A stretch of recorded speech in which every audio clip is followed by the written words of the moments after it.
Let's run with it. Yeah, all right. Okay. I like that. Double metal hands. Yeah. Okay. Now I know you can see me. You can't. Yes. It's frozen entirely again. So I don't know how important video is for you. I'm fine with just going audio if you prefer.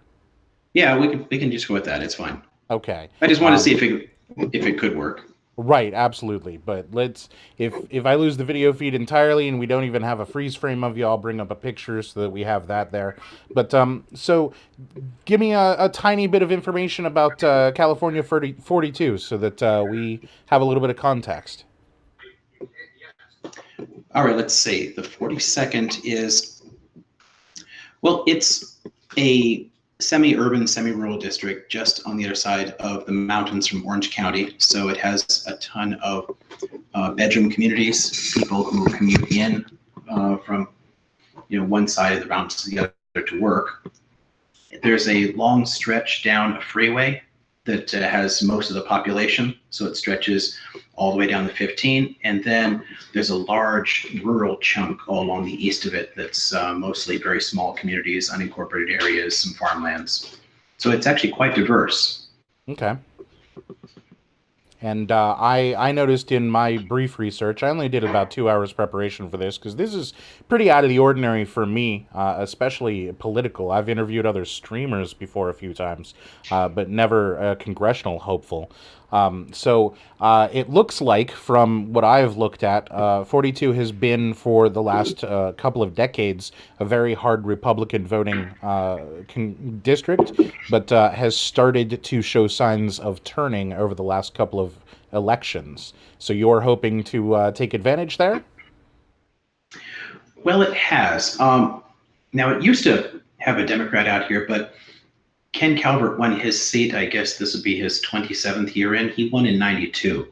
Okay, So one Republican has held it for that entire time.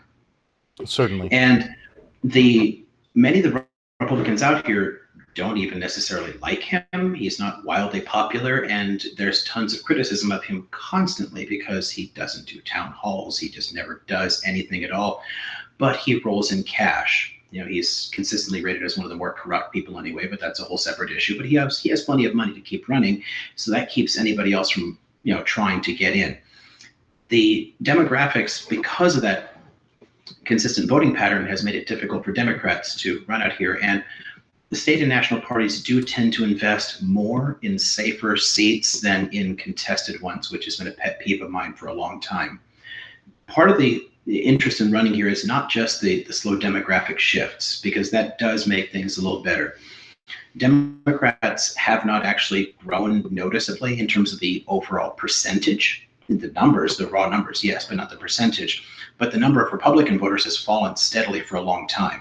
Okay. I think the key issue for us is going to be outreach to independents, the more disenchanted people there, and that includes a lot of the Republicans and independents in the area actually lean more civil libertarian than more the kind of Trumpist authoritarian right, which gives a little bit of wiggle room with some of them.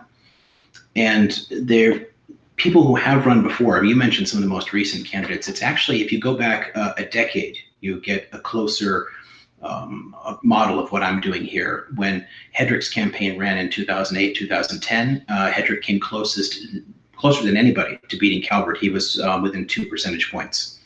And he ran on a primarily economic platform, trying to message very progressive democratic policies to people on basic bread and butter terms. And that was my interest in coming in. So I see it more as following in that than anything else. Okay. So you mentioned a large libertarian contingent. I In my research for this interview, I did stumble across your personal YouTube channel where you talk leftist theory. Is leftist an accurate description of where you feel you fall politically? Now that's tricky. In ideal terms, yes. I mean, I definitely identify on the left. In practical terms, I'm a social democrat. So I'm aiming more for the FDR mold than anything else. Fair I enough. tend to identify myself as a Bernie-crat. My Okay. basic argument in all of this, and something that I try to point out to a lot of people, is that what Democrats have done for a long time in chasing Republicans farther and farther to the right in the name of compromise and bipartisanship is shift the Overton window farther and farther into their territory. Democrats move toward them, so Republicans move farther right. What people need to do is stake out their own hard position and draw the Republicans back into compromise in the middle where we used to be, rather than making the middle farther and farther over to them. Yeah. We in my channel are a very leftist people, and we're very familiar with the concept of the Overton window as well as its general shift. In I that, assume so. yeah, Democrats have pretty much ideologically not moved at all historically since we started tracking these things, whereas it keeps getting dragged further and further extreme right. And in the last just 2, maybe 4 years, we have seen some slight movement towards the extreme hard left, and that's really encouraging to us. And because I don't live anywhere near California, I was only familiar with your name because of Aiden, and I found out through her that you've got some pretty progressive ideals. I would place you just a hair to the right of AOC and similar liberty. Are we calling them liberty Democrats? That's one of the terms we're using, right? Now, again, that really depends on where you want to put things. My positions overall would be basically Bernie-crat, which would put me kind of on the center-left libertarian side in terms of the policies that I'm running on. Now, if you want to talk about personal ideals, I'm much closer to anarchist than not, but that's not political. That's not the point. Because Sure. people in politics anyway, the point is never to chase the extremes. When people are chasing their own personal extremes, you're missing the whole point of politics, which is to engage in these dialogues and compromise. So yeah, I mean, the positions I'm staking out are trying to push us back toward that center. Where people keep arguing that people like the AOCs and the Bernies are far leftists, they're not. I mean, realistically, they're not leftists at all. They're barely center leftists. And the fact that that's considered extreme now is bizarre to me.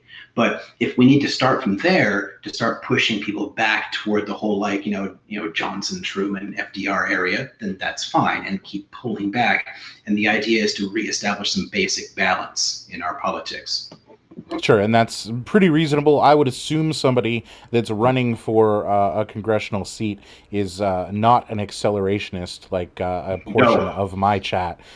So it sounds like a very reasonable incrementalist ideal. We do have a very prescient question in chat right now from Neuropilot asking, do you think that the typical Republican voters in the 42nd are worried about affordable health care? Because it is the first thing that you've got listed on your issues on your website, so I assume that's a very important plank in your platform.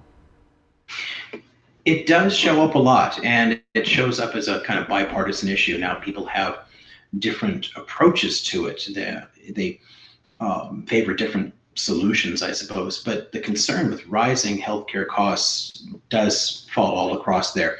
The people on the right tend to blame things like the ACA for raising their costs. To some extent, that's actually true, though.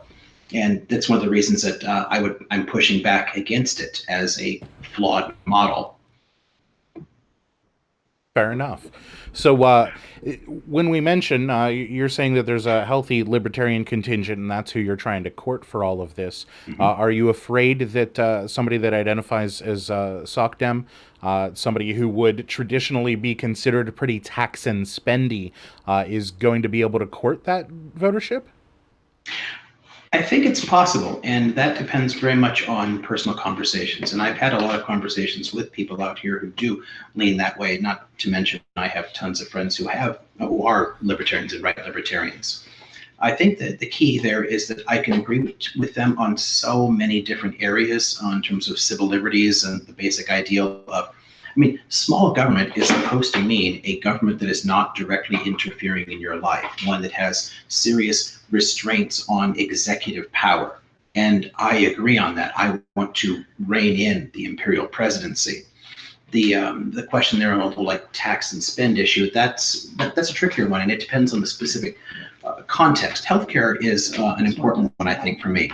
as an example I would get.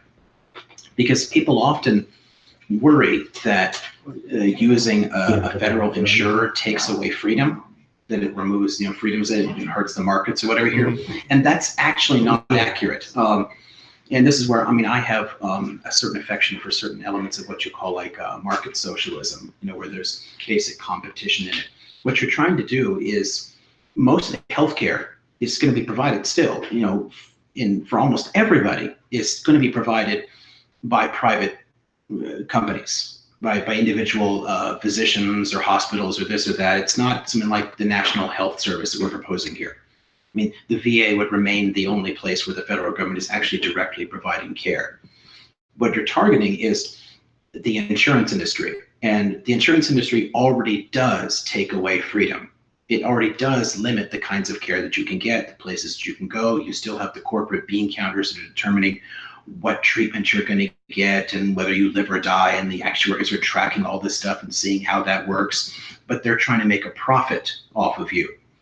The cost is vastly higher for it. You're paying a premium for lower quality care, and you still have bureaucrats in charge of it. So if we're stuck with bureaucrats in charge anyway, which is basically what the entire insurance industry is, if you're going to have that, why not have ones that are at least nonprofit, so they don't have an interest in screwing you?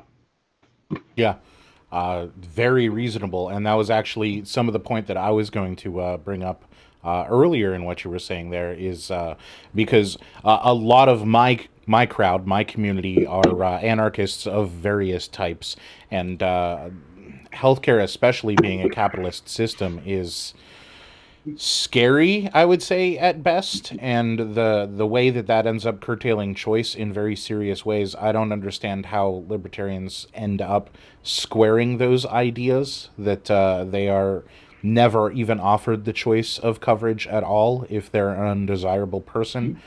But yeah.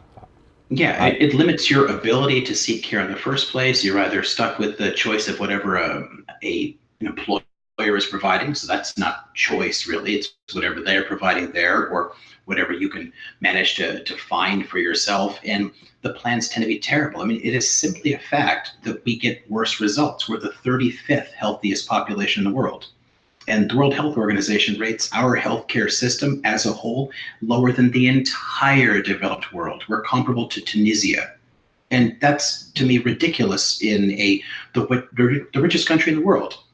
So clearly the system as it exists does not work, and we can actually make it work better and improve people's freedom, such that the only thing that determines what kind of care you get is what you want and what your provider says. So my physician says, I need such and such a test, I need such and such a prescription.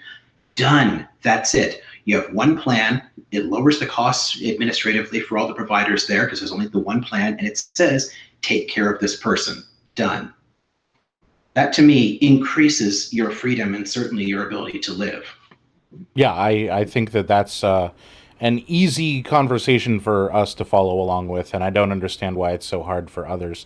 I hate to give Michael Moore credit, because he's sometimes a little bit out there, but Sicko really did describe this problem in a way that I think is digestible by most people, but they aren't willing to accept the words from him.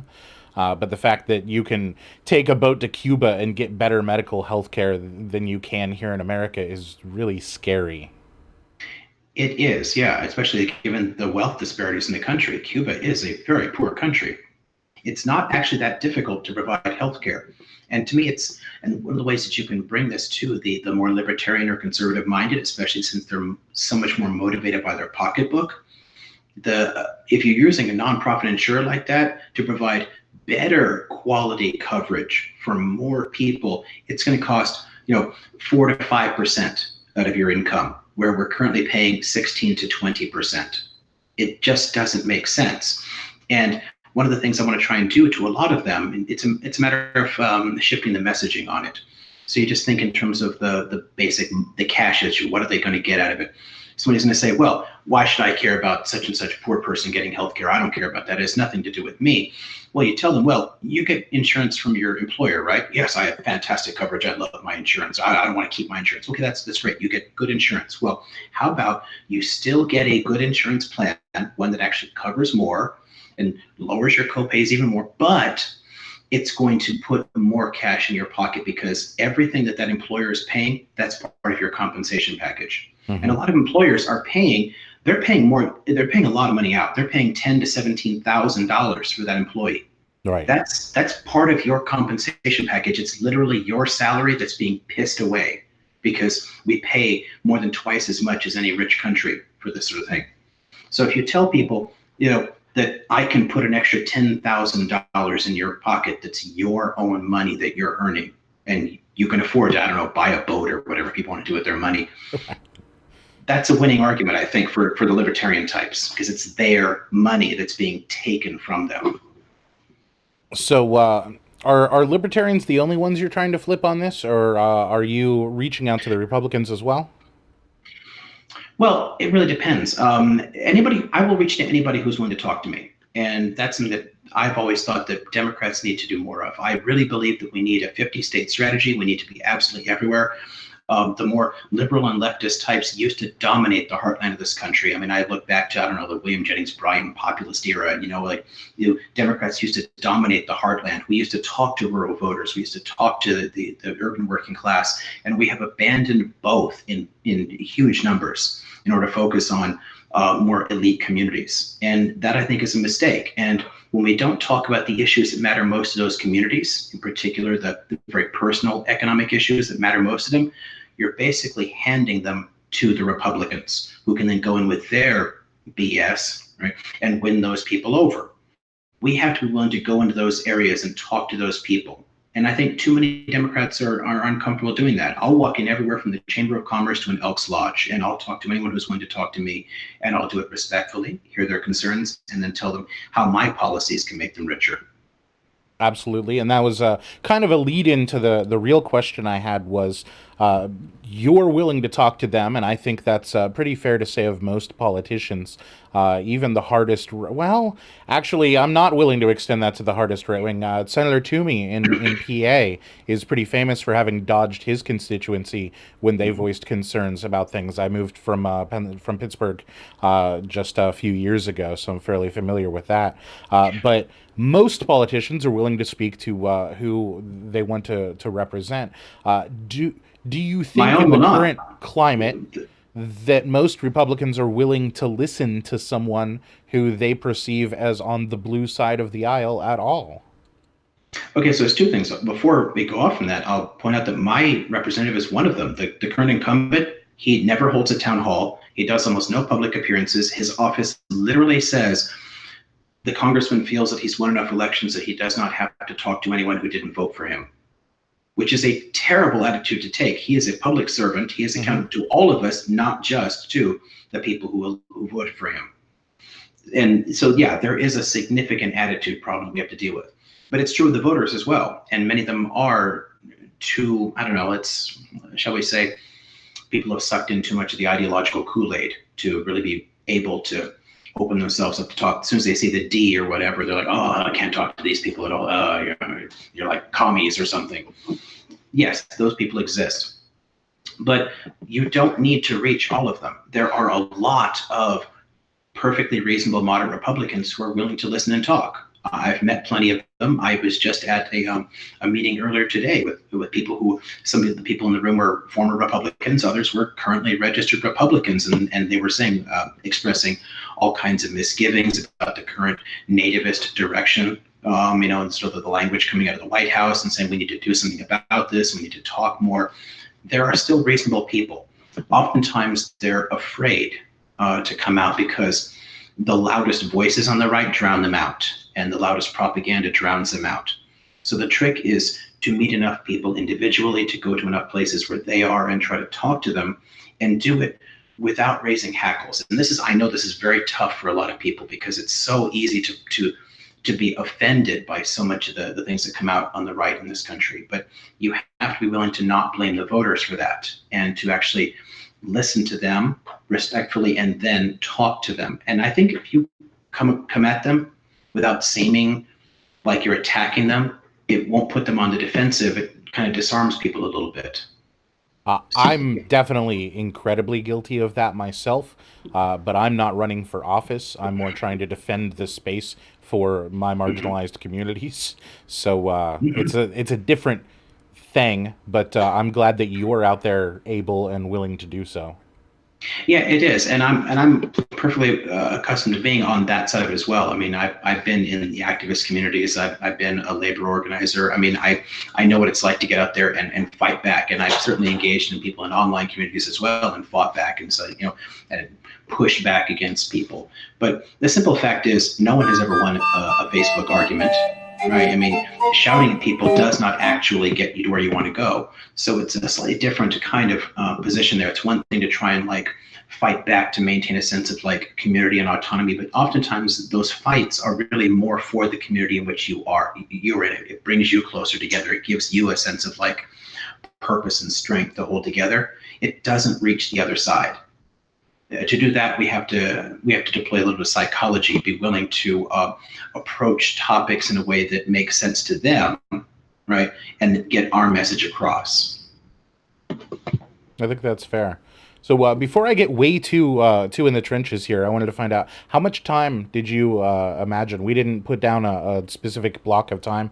How long are you free to chat? I don't really. I mean, I don't work until tomorrow evening, so I mean, Okay. my during the summer, my Mondays and Wednesdays, it's an evening class. So it's usually the mornings are packed in with tons of meetings. And I took a look at the calendar earlier today, and Bridget, for some reason, scheduled nothing for me in the mornings. So yeah, it's just until you get tired of me, I guess. Okay. Well, I think that like even the questions I have, let alone my community, I feel like we could go for another hour easily. So let's go for it. Follow up on that. Then you feel that most individual voters are willing to go along with you and sit down and have a conversation. If you were to be elected, what about your peers in Congress?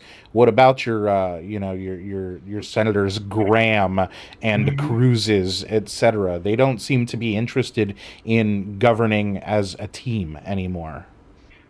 The simple fact is they're not. I've often joked that you could pick 400 random Americans and they would do a hell of a better job than the Congress critters we've got in there now. I mean, almost no one in Congress deserves to be there, in my opinion. And that's largely because they're creatures of machine politics. They're interested in holding on to their position and their power, and they're willing to say whatever it is that works in their district and whatever it is that makes their owners happy. I mean, again, politicians are probably wearing NASCAR jackets to mark out who's paid for them to be there. That's all they're concerned with.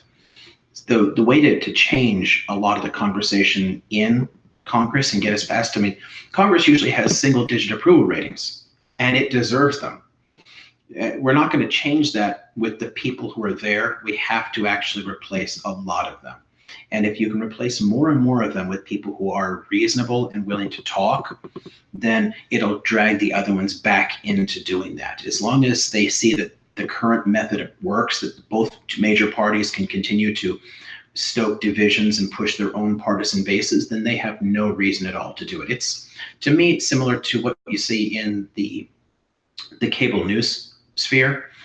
You have like those three major networks in the US.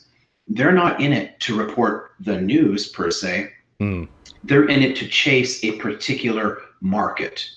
They're packaging something for a particular audience that they have worked out. This is the audience we're going to target, and this is where we can make our money. This is our niche. And they're going to serve up content that fits that market. It's just a basic market issue here. The politicians have fallen into the same basic habits. They're chasing a particular market. And as long as we let that work, they're going to keep doing it.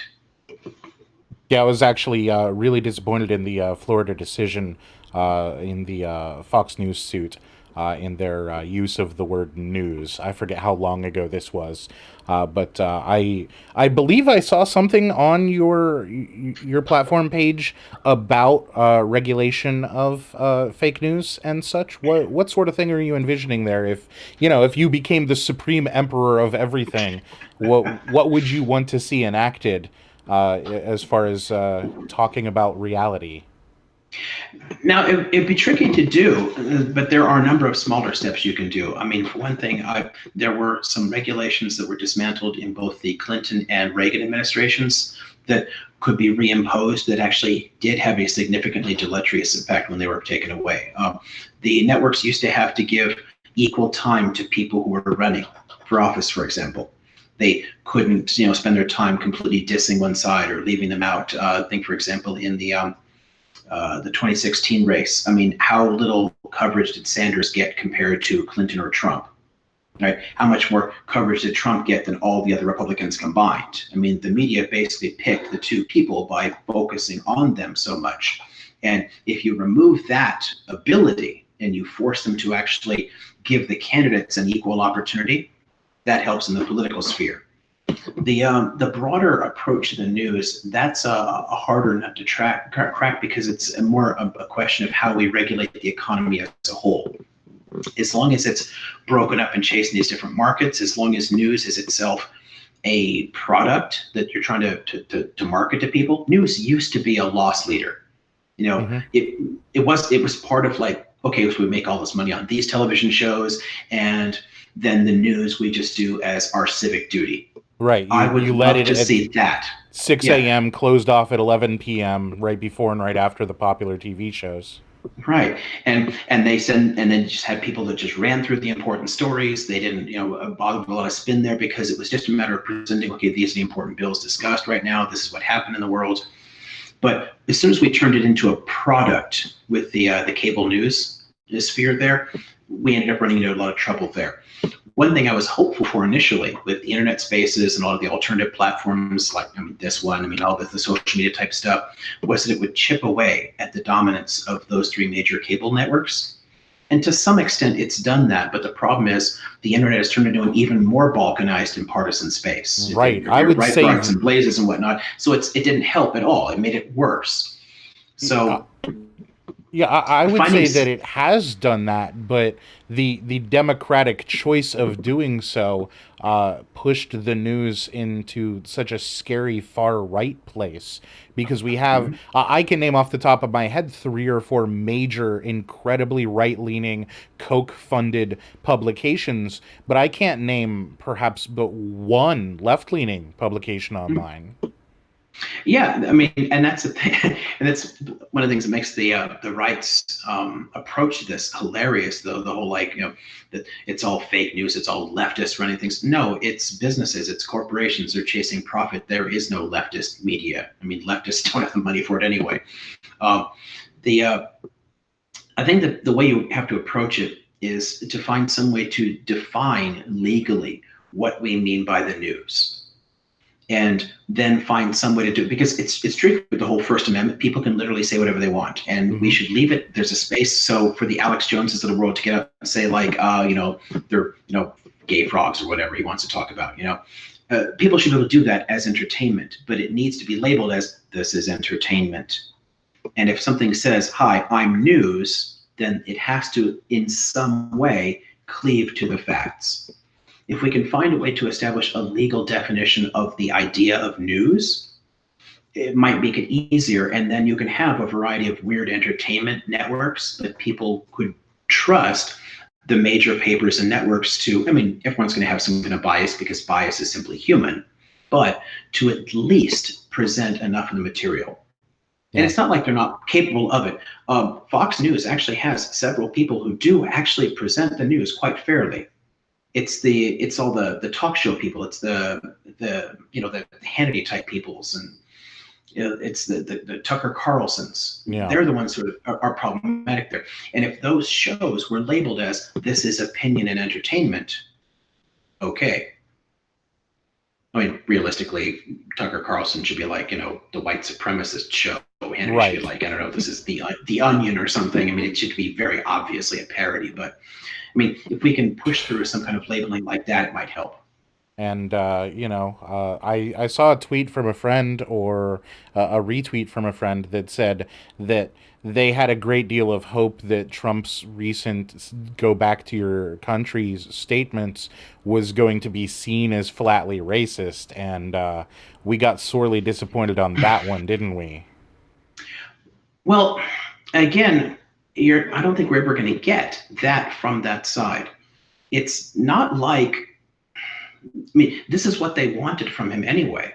I Hmm. mean, one of the things that gets me, and just looking at this as a historian, we've had these cycles all through American history. I mean, it echoes the Know Nothing movements, the Yellow Peril, the Klan at its height in the 20s. We've seen this over and over and over again, these waves of these outbursts of nativism. Oh, the Jews and the Catholics are coming in and they're going to take over our country. And then it always calms back down afterwards. But in the meantime, there are political forces that take advantage of that and play politics with it. And the news media, such as it is going to run with it because it is, at the end of the day, entertainment for them. But I think one of the things that makes it so profitable, one of the things that helps Fox so much, is, the fact that they can call some of that stuff still news. If you have to note that Tucker Carlson and his kind of arguments are not actually the news, that they are simply an opinion piece, it kind of like removes a little bit of the incentive, to run with it. It can take some of the sensationalism out of it because people want to delude themselves into thinking that they're getting something that is actually unbiased. If they are forced to face the fact that it's just confirmation bias in the first place, it might help, because that's what people are generally running on. This is all emotional. Yeah. And the people who have those more racist inclinations, most of them really have no idea what racism is. They can't properly define it. They don't know how it works in any kind of systemic way. So they're not willing to face the fact that the enemy is them. And that's simply human. I mean, this has always been the case. I mean, the Nazis thought they were the good guys, right? They didn't see the problem.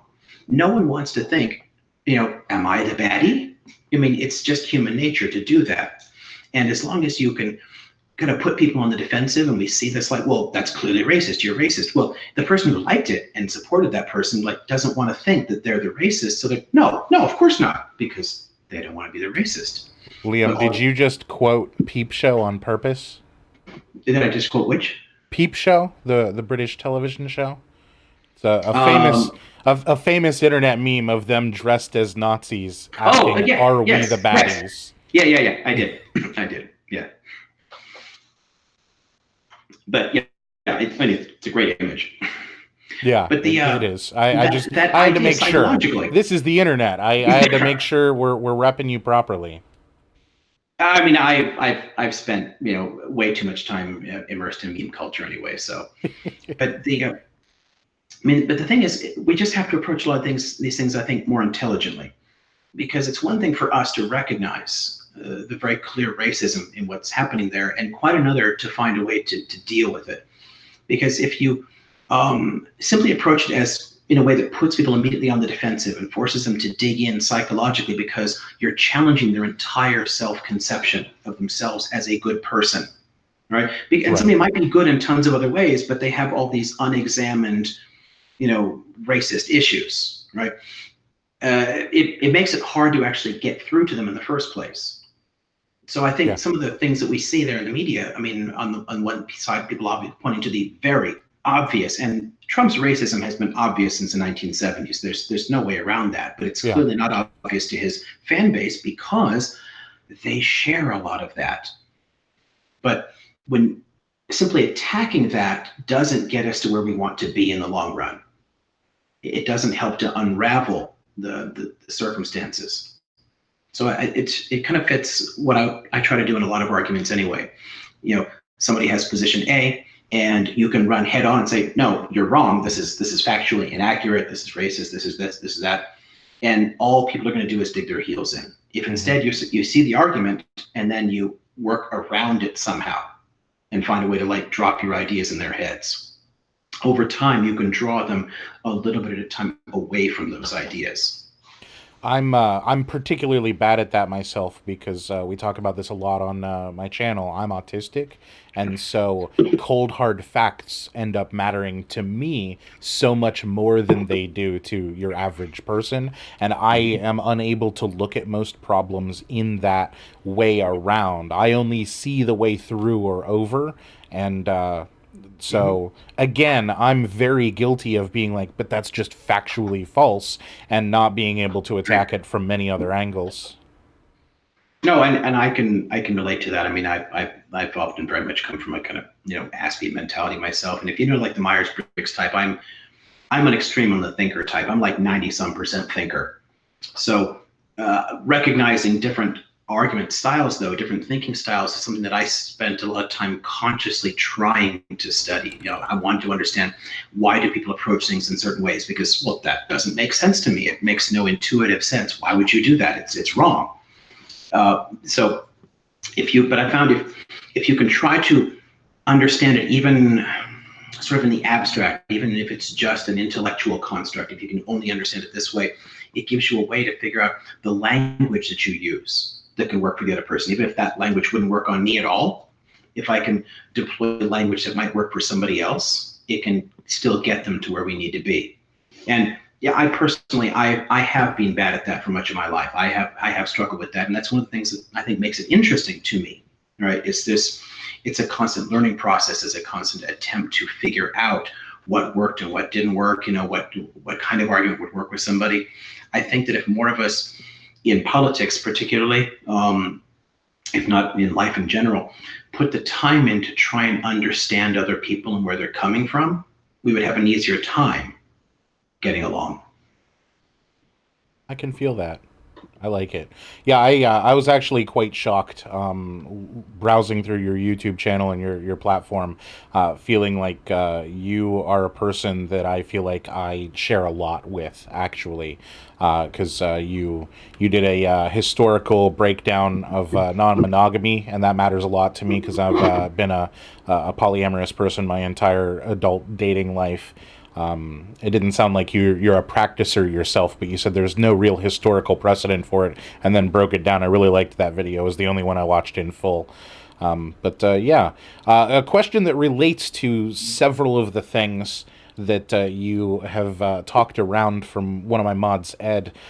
He asked what your thoughts are on money being involved in politics, campaign finance, and lobbying specifically. I think are the main concerns right now. Yeah. How to do that without a string of profanity? It has to be removed. But the problem here is, okay. So first off, it's a bipartisan issue, and part of me is really tempted to just steal Trump's "drain the swamp" idea, because as a phrase, it works. Washington D.C. is a cesspit, right? But it is because of the money. And the problem is, people can play it and he can exploit it like he did. But I mean, all he did was he brought in more lobbyists. I mean, he was entirely dishonest. But the fact is, poll after poll shows like 90% of people, conservative and liberal alike, leftist or rightist, hate lobbyists. The Hmm. problem is, we keep electing the same douchebags that are taking the money in the first place. And until we get off our butts and put people in who aren't going to take that money, it's not going to change, because the people who are in there have every incentive to leave the system as it is. It's immensely profitable for them. They can leave office after a few years and take a cushy job in a lobbying firm, right? They can go off to work for whatever industry they might have been taking money from in the process of being in office. That has to change, but it can't change with the people in office, no matter how much we talk about it. And to me, it gets back to, well, how do we fund these elections in the first place? Because to get to clean money, to actually getting to banning the actual lobbying part itself. I mean, lobbying in terms of like talking to a congressman, that's fine. Lobbying in terms of hearing Sure. some cash for access, that has to go away. But until we can actually get to the laws to do that, you have to replace the people. And that's going to involve thousands of people donating the price of a coffee a month. Right? Until we're willing to get off our butts and say, okay, I'm going to buy one less Starbucks and I'm going to send $5 to somebody in Florida or Illinois or whatever that's going to run for office and not take this money and fight against it. If we can replace a couple hundred of these guys here and put in more of the AOC types, we'll get it. Until it matters enough to us, and the polls say it does, but the pocketbooks do not. Until it matters enough to us to write those checks, we're not going to get it. Yeah, it actually occurs to me, my moderator bringing up, have you spoken with the Young Turks at all? I'm actually fairly close to one of their media personalities, and if you have not had a conversation with them, I feel like they'd be very interested in platforming what you're saying, and I could probably make that connection for you. Apparently they are, because I'm going to be interviewed there on the 8th of Okay, next month. excellent. Good, I good. mean, I don't know how long a talk it'll be, because most of their early initial ones are usually seem to be pretty short, but they do have a first interview scheduled with me on the 8th, and if they like me, we'll see how that goes. Excellent. Yeah, I mean, they're much more seasoned interviewers, so they'll probably have the questions that matter immediately right there and dig into your record and all of those sorts of things. I, you know, I've never done this before. I feel like I'm doing pretty well. Yeah, I do too. But yeah, so one other question that I saw looking at your platform page, you talked about marijuana and drug decriminalization. And one thing that I'm going to take issue with and ask you to defend here is you specifically said we should be legalizing marijuana and decriminalizing all other drugs. First, so that we can make sure that everybody in my chat is caught up on the difference between those two terms, can you give us a basic on what the difference between legalization and decriminalization means in a practical sense? Well, I'll be kind of blunt on that. That's what we call a little bit of political bullshit in order to get something done. Legalization means to make it, such that it is in no possible way a crime, that there's nothing wrong with it. If you want to do something with your own body, that's fine, you can do it. When you're just basically decriminalizing something, you're not going to pursue people for it. There's all kinds of like issues with like financing or whatever, because it's one of the things that makes it difficult now. For example, a lot of the cannabis companies in California, it's legal in the state, but there are cash-only enterprises because it's still federally illegal. So it's difficult to actually get things done. There's all kinds of issues with it. But to me, it's a step, because we have decades of hardcore propaganda terrifying people about drugs. Mm-hmm. And they're afraid that if you legalize heroin or something, that suddenly every 12-year-old is going to start shooting junk during the school recess or something. And we're going to have to undo a lot of that damage. And it's a step toward it. My ultimate model is what we can see in Portugal. And there's been some good long-term studies. The results of that, fully legalizing everything, actually saw significant reductions in use, right? But we have to move toward it a bit. People are getting, at least in terms of the popular support, more and more in favor of at least cannabis legalization outright. It shocks me that so much of our politics has to follow national polls and whenever the public is ready for it.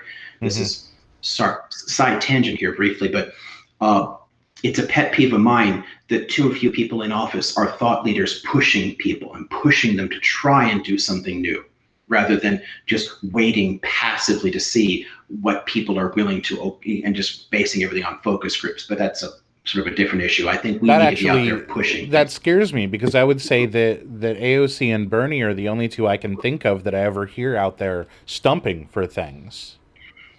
Yeah, and there are a handful of people who do, but there aren't that many people really willing to take a stand. Bernie's a great example there, because okay, so when did Barack Obama come out for marriage equality? Once it was past 50% in popular support. When did Bernie come out for it? In the 1970s. It's hard for a lot of people to take stands on principle and then somehow still get by in politics. And I think that's to me that's largely a cultural issue, because politicians used to be more authentic, and they used to be willing to take stands, and people respected them for their integrity. And I have found, just in stumping around in my district and talking to people, that there are a lot of people that say, well, I'm going to disagree with you on this issue and this issue and this issue, but I admire, you seem intelligent, you seem passionate, you seem like, you're respectful, and, I respect the honesty and all that, and that's fine. I'm 100% behind you. I think if we can give people that, we've just fallen into the habit of producing artificial politicians who just follow these focus groups, and we have to break that mental habit and get back to challenging people a bit. Okay, so we wandered there a little bit. I want to sum up, On make the sure. legalization part? Yeah. Yeah. So legalization is basically the regulation of a particular substance or action, and decriminalization means that we would not do anything. People would be free to do with it as they wish. Sort of. It's still there's other factors to go along with that, but yeah, the legalization is the goal with it. But I think it will be hard to sell the idea of actually consciously regulating the sale of hardcore opiates or something to people at this point. Sure. Where it might be easier to start with making some of the basic bodily autonomy arguments that you treat it as a medical problem, and that you're letting people do what they were going to do. It's their own life. People can drink already. They can smoke tobacco. Why can't they do such and such? And then treat the addiction as the medical problem it is, because since it's no longer a crime, they say, okay, cool. Then this person who has this addiction can go in safely and get treatment. Well, I would like to see us get to the point where we do have these things are fully regulated businesses and whatnot, but I cannot imagine you being able to sell the idea of a brick and mortar store that lets people go in and buy cocaine. Right. I don't see that as something you could possibly convince most Americans on left or right of at this point. But in the long run, it could, if we can back off of this stuff and show that it doesn't make the situation worse, and it actually decreases crime, it increases our access to medical care, so it lowers the addiction rates for tons of areas, then it gives you the possibility to start making those cases. And then we have the longer term studies, as long as we keep watching places like Portugal and what they're doing, right? And you can see, look, 10 years, 20 years, 30 years, and everything is still going in the right direction, then we can actually get to treating these things just like alcohol. Sure. So here's my concern, because I am more familiar with these two terms from the sex work aspect of things. And Right. sex workers are incredibly concerned about legalization of sex work because they're afraid that it's going to put them into a space where laws are going to be passed that makes it very difficult to do what they do, whereas decriminalization leaves them in a space where they're going to be able to steer their own businesses. So my worry is legalization of marijuana is going to lead to, in however many years, the institution of marijuana becoming synonymous with and probably subsumed by big tobacco. Whereas decriminalization would mean that I would be free, I would hope and assume, to just grow however many plants I would want in my backyard for personal use or private sale, barter, etc., as I see fit. And I'm concerned that specifically saying you're interested in legalization of marijuana but decriminalization of these other drugs, that you might be playing into the hands of big tobacco specifically, but big cannabis, if we want to coin a new term here, the corporate interests that are involved here. Response? Now, my approach to those would be part of any sort of bill that you advance, and if that manages to happen beforehand, then I would try to push something in that fixes these things afterwards, because I think that we should allow the small businesses to grow up within them. We should, for example, in different communities, allow people to kind of like take over those industries, take the people who are already growing before and give them an opportunity to build up businesses within them rather than just immediately turning it over to large corporations. That's some of that is going to be a matter of like a broader economic realignment, because we do need to get better at regulating a lot of businesses. I mean, breaking up some of these giant sort of, I don't know, virtual cartels that you already have functioning in tons of spaces within our economy. If you can start trying to whittle away at that power and weaken some of those, force some of these larger collectives apart and allow a bit more independent space, because realistically, and this is a problem that gets to me a lot of times in like basic economic discussions people have, the whole like, capitalist and socialist sort of like arguments there. People often think that capitalism is just like having a business or something. I run my own plumbing business, therefore I'm a capitalist. No, you're not. The capitalist is the guy that like sits on his sofa and watches his stock portfolio go up. It's just his money that's moving around, the capital. All right. Commerce, like doing businesses, that's always been around. And commerce exists for both socialists and capitalists. What I would like to do is see more independent commerce, and see a space for more businesses and more individual entrepreneurship. People should be able to like open up their own particular marijuana businesses and take over. We shouldn't be letting massive corporations immediately swoop in and do that, because it's not actually good for, it's not good for the economy as a whole, and it's certainly not good for consumers to have this massive concentration of power. I think we're largely on the same page there. So another one of my mods had a question. Let's change gears entirely, because it sounds like we're pretty well on the same page about $15 minimum wage. I think that a lot of us on the lefter side of things are concerned that all that does is reestablish the same spending power as we had roughly right before 1970, with the jump to a roughly $2 minimum wage for inflation adjusted, ends up being worth around $12 or so. But it ends up degrading very, very quickly. And you specifically have mentioned you want to peg things to an inflationary rate of some sort. Mm-hmm. Would you be in favor of a $15 minimum wage if that wasn't also a part of it? That gets to be a matter of the whole basic, the fight, the basic compromise over them. Would I take any kind of step forward in terms of basic wages? Yes, but it's not like I'm going to stop fighting to push things along, because realistically, the fight for 15 is already a half measure. If we accounted not just for inflation, but also increased productivity, our minimum wage should be in the 30s already. All right, it should be far, far higher than 15. And there's simply no way around that. Mm-hmm. And capitalist economists for 2 centuries have been pointing out that as productivity goes up, the amount of pay should go up and the amount of labor should go down, because that was the whole point of labor-saving machines, was to lower the amount of human labor involved and increase our leisure. That's not the direction we went. But those are more like long-term systemic issues. Right now, fighting for 15 is more a matter of, can we just barely survive? Because most people are not.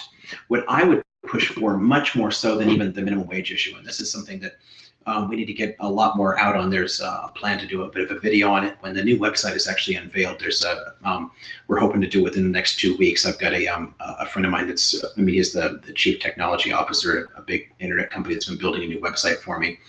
And that particular policy I actually rewrote extensively from the new version anyway, but it's a long-term kind of argument to try and push people on. We have to start pushing people to think much more systemically in terms of wages.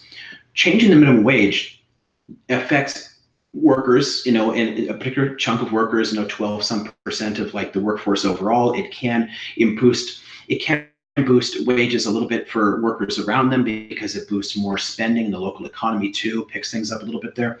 But it's not the best way to raise wages overall. The best way to raise wages overall is massive marginal taxes on the rich. If you go back to the 50s and 60s, when the CEOs were making 20 times what their average workers were making, so it basically sets, if you have the high marginal rates, it sets a basic cap on what the company has an incentive to give. Right? Why would I give somebody a $50 million compensation package when most of it would just be taxed away? So they don't. So if they give them instead $5, $10 million a year, whatever, and they stop it at that, well, guess what? Now I've got an extra $40 million. Who am I going to give it to? Oh, the rest of the workers maybe. And everyone's wages go up. Wages went up for decades while those marginal tax rates were in place. As soon as they were removed, we ended up slipping in the opposite direction. And now the average CEO pay is between 300 and 400 times the average workers.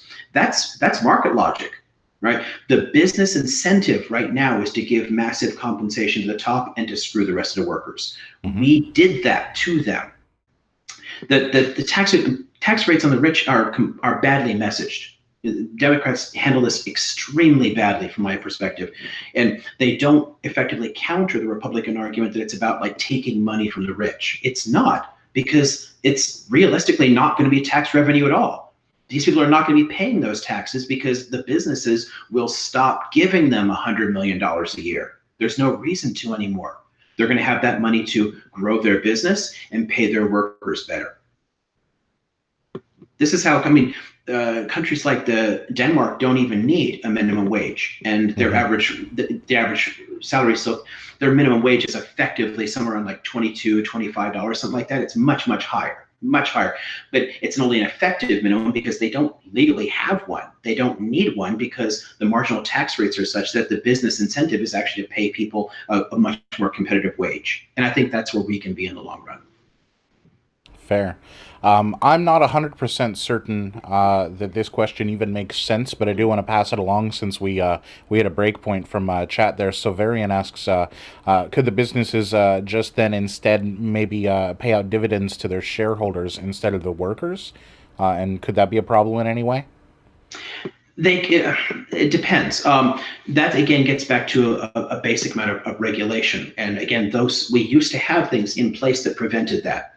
You know, if you look back at the basic structure of the markets and the laws that used to govern them, I mean, back when in the 50s and 60s, when 90% of transactions on Wall Street were actually in the real economy, you didn't have this mass amount of money being passed out around these dividends here. The incentives were not really there. The incentives instead were to grow the business as a whole and to take care of the workers.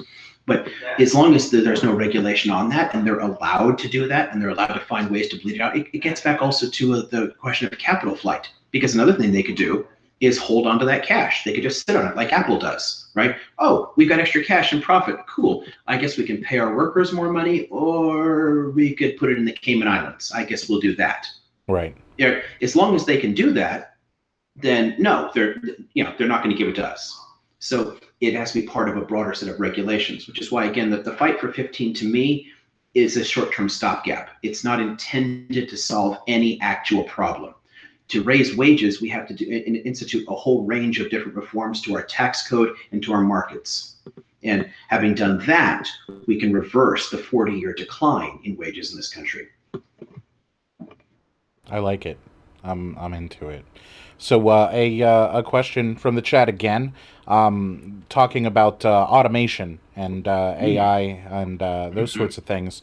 What do you want to do to help the ever decreasing middle class? Not that there's much left to begin with, but I've been saying for the last 2 or 3 years, because I drove Uber directly prior to this for about 5 years, so people would ask me frequently about this self-driving cars thing, and I told them the last real middle-class job is truck driving. Truck driving is one of the only careers that you can get into with a short, like 3-month course and be immediately making $30,000 at the absolute lowest end, and owner-operators can make an easy 6 figures if they know what they're doing, and that's going to be completely replaced in the next, as soon as it's legalized, in fact. Like, the amount of money that the companies are going to be able to save with their over-the-roads because of the force multiplier on how long a truck is able to be up, let alone how effective it is comparatively.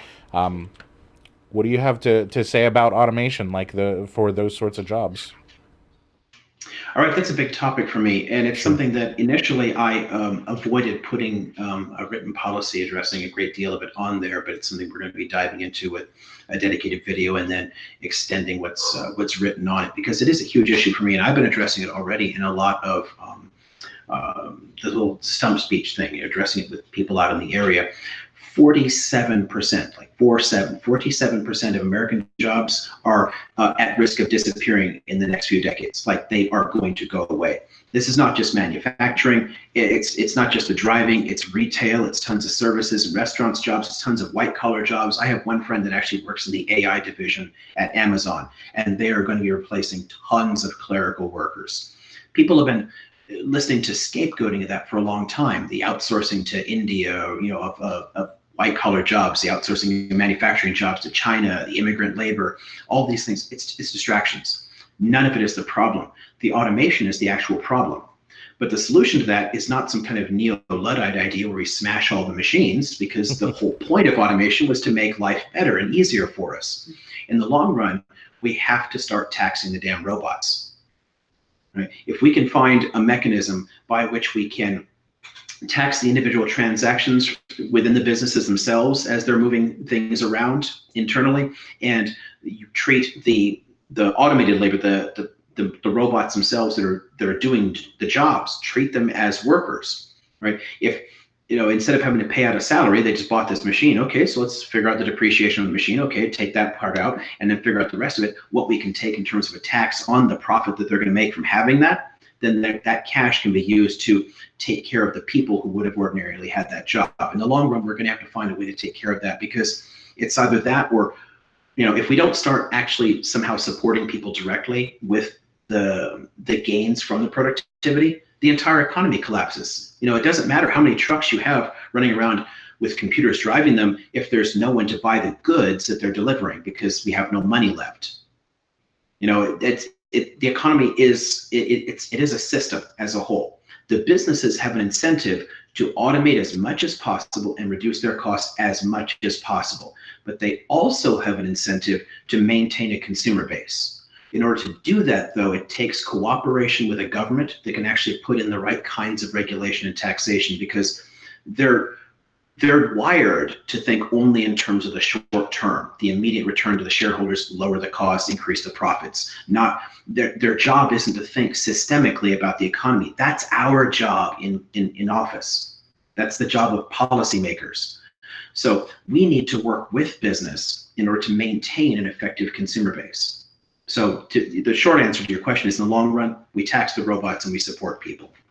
I really like that answer. I've never heard it before to this particular problem, and I think it's really elegant. Using basically, and it appeals to me as somebody who's on the anarchist side of things.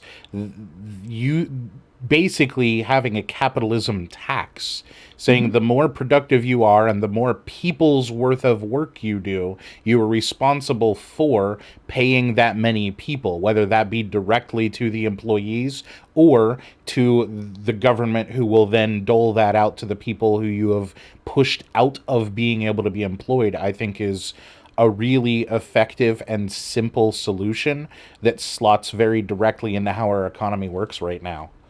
Yeah. For me, it's a matter of combining certain elements of post-scarcity anarchism with traditional liberal capitalism, because some of these arguments about productivity and automation, I mean, they go back to John Stuart Mill, they go back to John Maynard Keynes. I mean, people in the liberal world, I mean, the capitalist world, have been making these arguments for a long time that this is inevitable, it's going to happen, and it's going to lead to the rise of a leisure economy where people have more free time to just kick back with their families. Well, that didn't happen. They just found more bullshit jobs for us to do to face space, right? And kept taking more and more of the profits that came from the increased productivity and let that only accrue to the top. So if you combine that with some of the basic logic that comes out of the post-scarcity anarchist literature there, what you can do in the long run is basically head toward, I don't know, to use a kind of a nice analogy there, we can slowly move toward a Star Trek future. I mean, yeah, what me and in our circles we refer to as the luxury gay space communism. Exactly. Yeah. I mean, yeah, exactly. It's a cute way of doing it there. And it really is a matter of thinking in terms of post-scarcity. Now, this is a fantastically rich country, right? We have reached a high level of economic development, but we have not spread the gains of that effectively to all people. And that, realistically, that's not actually communism, right? We tend to misuse the word there. Communism is really about, workers owning their own labor. If we're going to get to the point where the labor itself is not providing anything, right, that we're instead free to be, artists or pursue whatever passion we have, go off and do the things that we want to do there, it's really more a matter of, the machines are taking over that labor. So we're then passing it off to them and then drawing the resources from those machines themselves. It's really, it's something entirely different from the socialist capitalist dynamic. Sure. Liam O'Mara, the full ownership of our labor and not being disenfranchised from it is Marxist talk. Are you a commie? No, I mean, what I'm saying is, like, the typical communist argument or socialist argument is about full ownership of your labor, right? Now, yeah, and if we're getting to the point where your labor is not actually the point of the economy, let's think of it this way. Currently, when they track GDP, when you're looking at the gross domestic product of the country, I mean, all of my labor as an educator does not count. I do no productive labor as far as the US government is concerned when it tracks statistics. That's the same for the entire medical profession. That's the same for all childcare. There's tons of professions that contribute nothing at all to the GDP numbers, and yet they're still work, aren't they? Right? There's tons of things that are labor, but they don't actually count into that. The things that count into that are the people who are making widgets in factories, and those jobs are going to go away. So if we get to the point where instead of taxing people's income, instead of it your labor and the income coming out of that sort of supporting everything, right? And instead get to where the machine's driving it, that's what you're taxing. It's not socialist or communist at all, but neither is it fit really the liberal capitalist model. Both of them really are, it's basically looking at 19th century solutions to 21st century problems. Right? We have to in some way get beyond that paradigm. There are certain elements of both that do kind of fit this, and certainly people having more control over their own labor obviously makes a certain amount of sense, but if labor ultimately is not going to be what drives the economy, then why bother thinking in those terms? I like it. Further disenfranchising us from our labor via means to actually control it. That's an interesting take. Yeah, I mean, you think about, Marx was pointing to the whole alienated labor issue. You brought up the term, you brought up Marxism, so let's take a look at that. I mean, Marx was looking at the way that our turning us basically into machines, turning lathes and precision parts factories that are not doing all this stuff here, that was somehow cutting us off from any kind of real sense of a dignity of self-ownership, that you saw there was no pride. You're just a machine yourself, right? Well, realistically, the less you have to do with that, the more the machines themselves start doing it, and then the machines get to the point where the machines are repairing themselves and building new ones. We get to a von Neumann machine at some point, and the factories are really doing everything themselves. Eventually, you get to the factory has a human and a dog, and the dog's there to keep out the rats, and the human feeds the dog, and that's basically it. You don't need the people to run the stuff anymore. So yeah, you basically take Marx's alienated labor and run with it.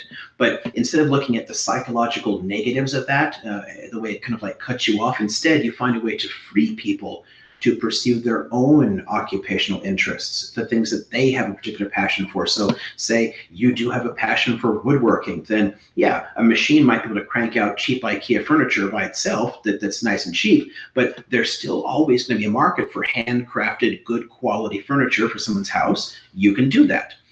Say you want to teach, say you want to be in the medical profession. Robots are never really going to be the best doctors around there. Maybe we get to point to, I don't know, holographic doctors or something, some Star Trek-y thing. But, we're going to have medical professionals, we're going to have teachers, we're going to have artists, we're going to have musicians. There's all kinds of things that humans are always going to be able to do. If we get to the point where you're free to pursue those passions, it instead flips Marx's alienated labor kind of on its head, and you basically are freeing people to pursue their own most productive labor by taking away most of the drudgery of labor now. Now, if we followed the production curve and we were being compensated at the rate that we are being productive now, best estimates say that we would have a roughly 8-hour work week, and I could be down with that. 2 4-hour days, and then the rest of it leisure pursuits. I probably wouldn't be doing this, honestly, because I put a lot more into this than I would for that. I would definitely scrub toilets for 8 hours a week to have my little communist paradise. Absolutely. I had somewhere I was originally going to finish that statement with, but I went ahead and talked about bullshit first and lost it. That happens to me all the time. I mean, I have no short-term memory. I get started talking about something and forget where it was. Oh no, it was saying that if we were at that productive level, I I would love to see the creation, the art, and the science that we would Hmm. do because, I'm an educated leftist on these things, and people try to say, oh, well, there's no innovation in socialism. Those people are ridiculous and have no clue what they're talking about. Like Hmm. if I were free to do whatever I want, I'd probably be a mixed media artist of some sort. To be fair, I'd probably be scrounging tires off of the side of the streets and pasting them into weird Michelin men or something. Yeah, that's one of the things that people get wrong about the socialist sort of model in the first place. If the idea was owning your own labor, then you have more of an incentive to put work in and do something because the Hmm. profit is all yours. Why would I work super hard for somebody else to make him rich instead of doing the thing that I have that passion for because it can make me rich? Right? People Right. often have that completely wrong.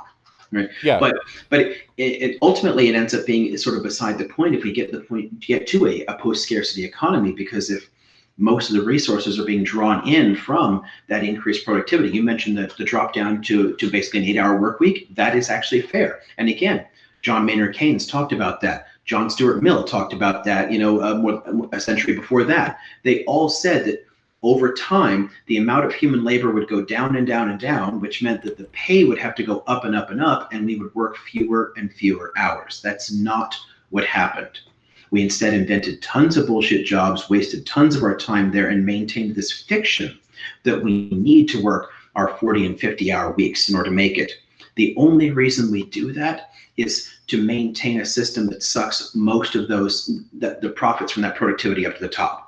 Right. I'm not super well versed in this, but I'm pretty sure that economists that study this sort of thing have shown that 20 or 30% of current jobs right now are complete cruft at this point. Mm-hmm. Yeah, no, I mean, probably more than that even, but I've seen variable estimates on it. But yeah, a lot of it is completely wasted time, but they're afraid of changing the way we think about it, right? It doesn't suit the interests of the people on the top to do that. And again, this is a place where people from the left do need to engage more, and we need to come back and talk about the economics of this. And if you can get past the scary terms, and this is one of the reasons where the whole socialist capitalist dynamic honestly doesn't really work well rhetorically in the United States. I mean, the Cold War legacy is a huge problem with that. But again, not to mention the fact that we're basically fundamentally dealing with 19th century systems. I mean, if we can start talking about how the economy might make sense to be structured, if we can lay out a path forward here that does involve shifting the way that works, right, we can get past some of the stupid arguments people have about, taxation or this or that. We're simply we're digging ourselves deeper and deeper and deeper every single year, and there's no reason for it. We should all by this point be working very few hours, and people should have that leisure to enjoy time with their families, to pursue their particular passions. We are getting technologically to the ability to run a post-scarcity economy already, and every single year it takes us closer to that. But we're not going to realize any of the gains unless we get back to a point where business and policymakers work together to plan something out. Right now, it's just the business logic, and the policymakers have rolled over and they're playing dead and they're doing whatever the business owners tell them to do. It has to be done in combination. Yeah. Like so many things. Right.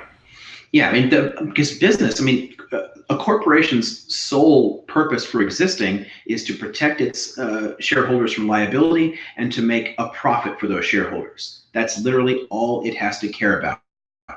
And Hmm. that's all it's ever going to care about.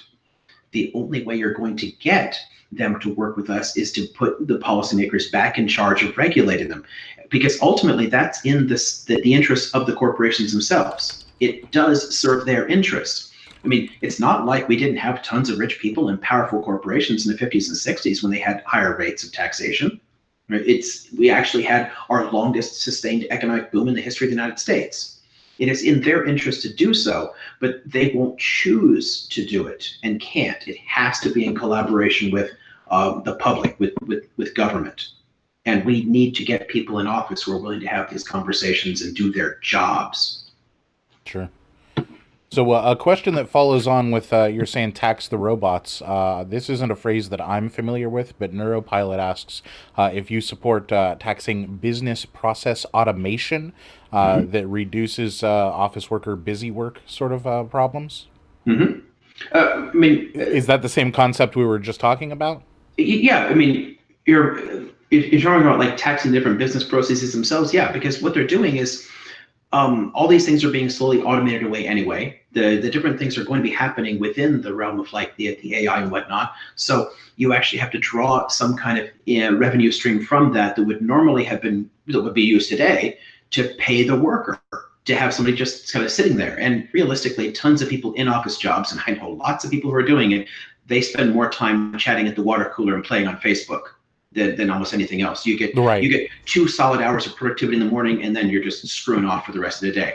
Yeah, Um, I think estimates are 20% of the right. hours that we're at work were actually being productive. Yeah, and we're not actually wired for that anyway. I mean, Right. just psychologically, we're set up to be productive for stretches of time, and then you take time off because that's how we worked as hunter gatherers. You know, you're working around, you're collecting stuff, and you just hang out with the family for a while, and then you get up and you do the next thing there.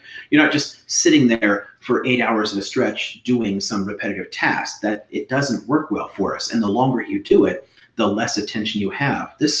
I mean, without going into it, it actually touches on some of the issues I have with our education system. The number of hours they have students sitting in classes and the amount of homework they give them at night decreases the effectiveness of education.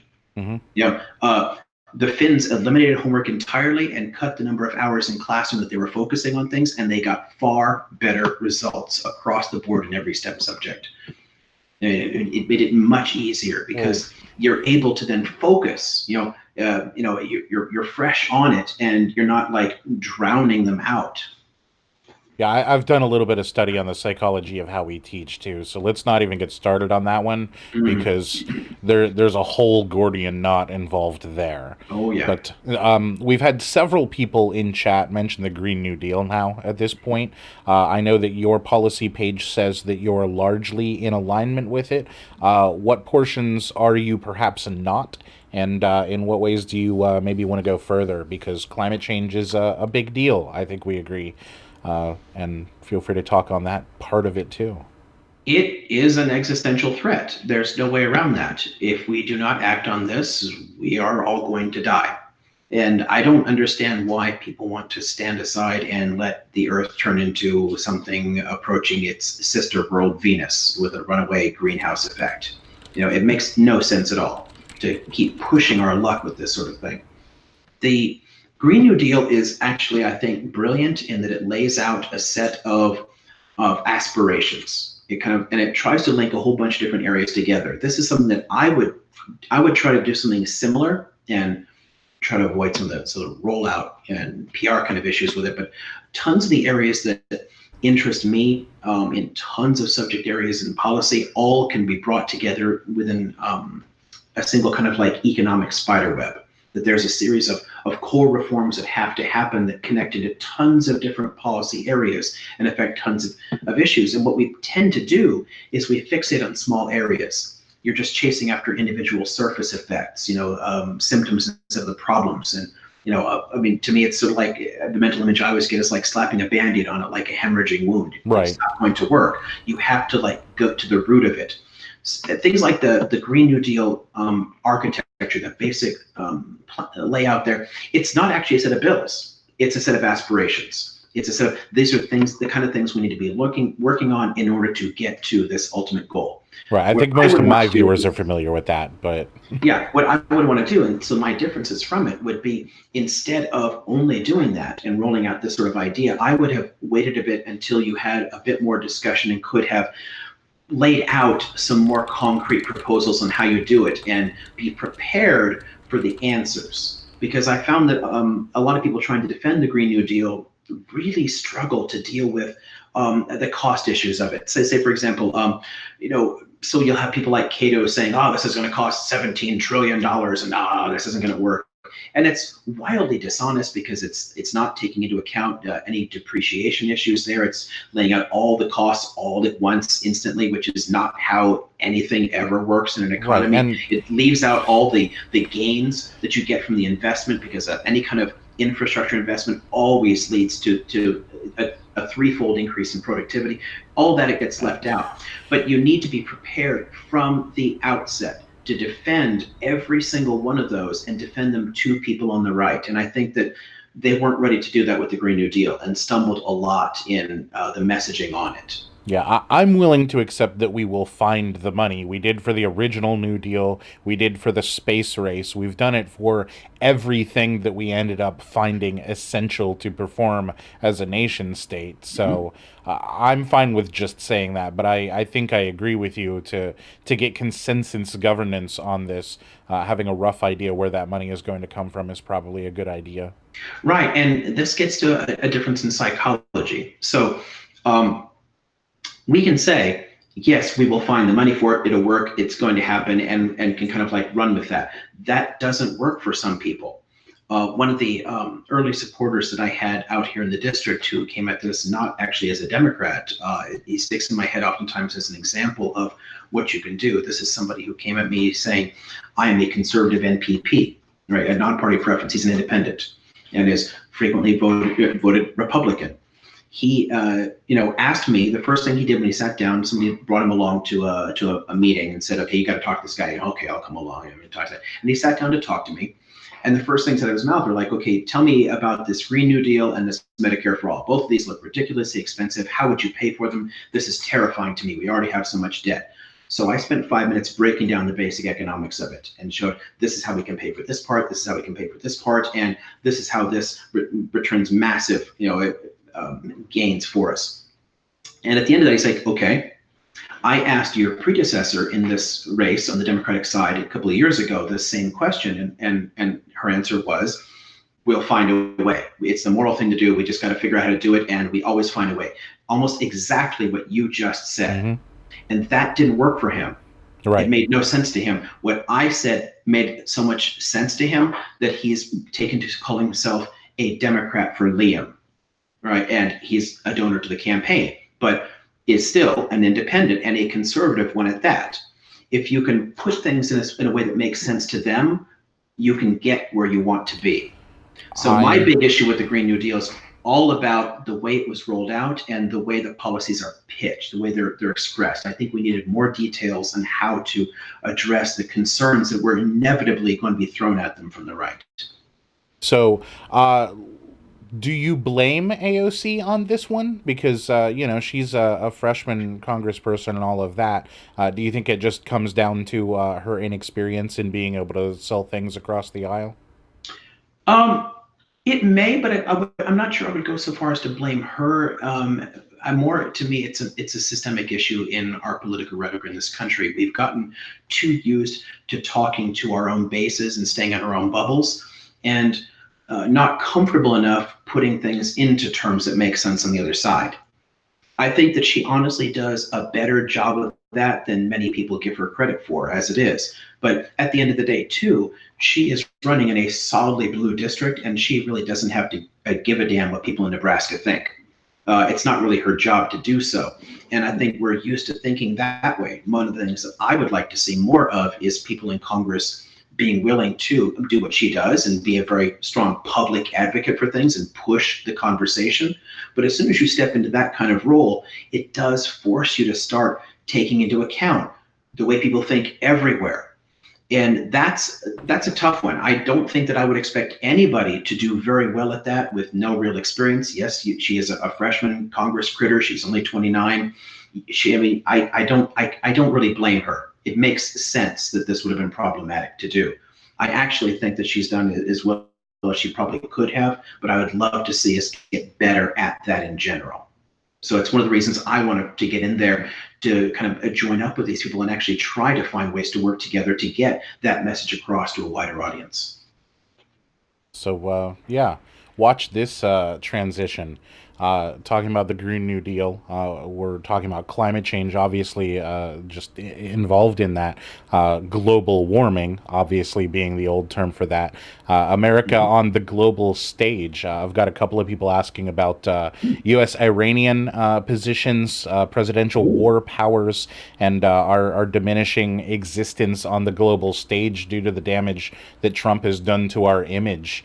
Thoughts and feelings on that, because I know that you're not seeking, a major office yet.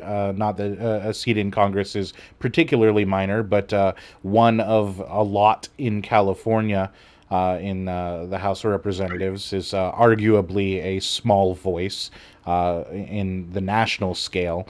But you allude to having some foreign ideas, foreign policy is the word I missed there that makes that sound a little less weird. But you don't go in anything specific. Like, what do you think about the Iranian drone situation and the Middle East in general as it's relating to international policy right now? I have to try and be careful here because the temptation to ramble on for hours will. Sure. Well, maybe a simpler question. How Yeah. about Palestine, Israel? Oh yeah, that's much simpler. Yeah, I teach an entire semester-long class on that one. So Nice. now the short answer here is that's again a little bit of the politics having to come out here, because the simple fact is foreign policy doesn't matter to most voters.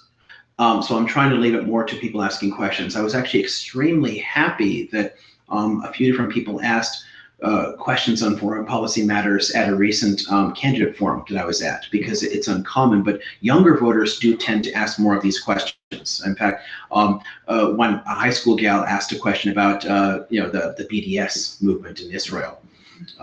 And after the forum, somebody else came up and asked about the Iran question. I would love to see more of these asked, but they're not the kinds of things that most voters care about, because they honestly either A, don't know anything about them, or B, what they know is complete bullshit, which is true of what most Americans know of the world in general. Yeah, of anything in general. Well, yeah, I mean, and the fact is, a lot of these situations are relatively complex, and it would take rather a lot of time to try and get people to understand any given one. It's hard to kind of boil down into a 30-second soundbite.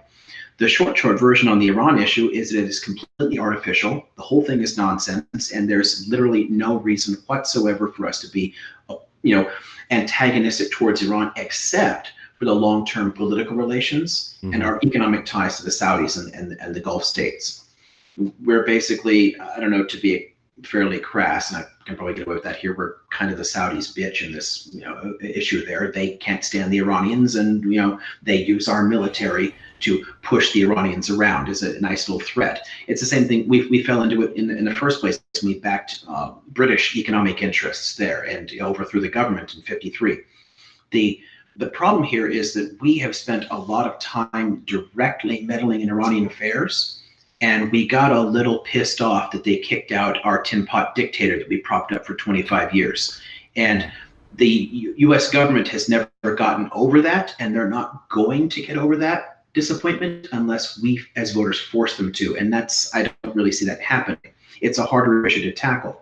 But for me, one of the first thing I'm going to do if I'm elected there is I'm going to ask for a seat in the Foreign Affairs Committee, because that's a lot of my background. Most of the people on that committee do not belong there. They have no idea what they're talking about at all. And any of these kind of issues that come up, I can immediately hit them with a wall of facts. Like, no, that's wrong. That's wrong. That's wrong. Do you feel like you have any chance of getting that? Because that's a senior position usually, isn't it? No, the way all the committees work is anybody can join any individual committee, but they all work by seniority. So the longer you're serving in office and the more years you serve on a particular committee, the higher the ranking you get on the committee. So if you've got 21 people on a given committee, then I would take the junior position on the Democratic side, in that. So I'm in the room, I'm in the debates, I'm able to push back on these different issues. Anybody on the committee is able to express opinions. The leadership positions in the committee, those are just based on seniority. Yeah, I have to admit, like, my civics is better than the average American by a great deal. But as far as committees going, I actually learned through about most of that through House of Cards. Right. I'm sure. I mean, I like shows like that and The West Wing and whatnot because they did actually give you a window into how a lot of these things worked. Because most of us really just have no idea how any of it worked to begin with, and realistically, most people don't need to care. What they can do though is what they would be able to see is, I'll be that guy on the floor of the House ranting on C-SPAN about some foreign policy issue because I will push back on it, and I would push back in these committees and a lot of our positions. We have to change the conversation. It's a simple fact that the actual population in Iran, the actual electorate in Iran, is considerably more progressive than that in any of our Gulf Arab allies.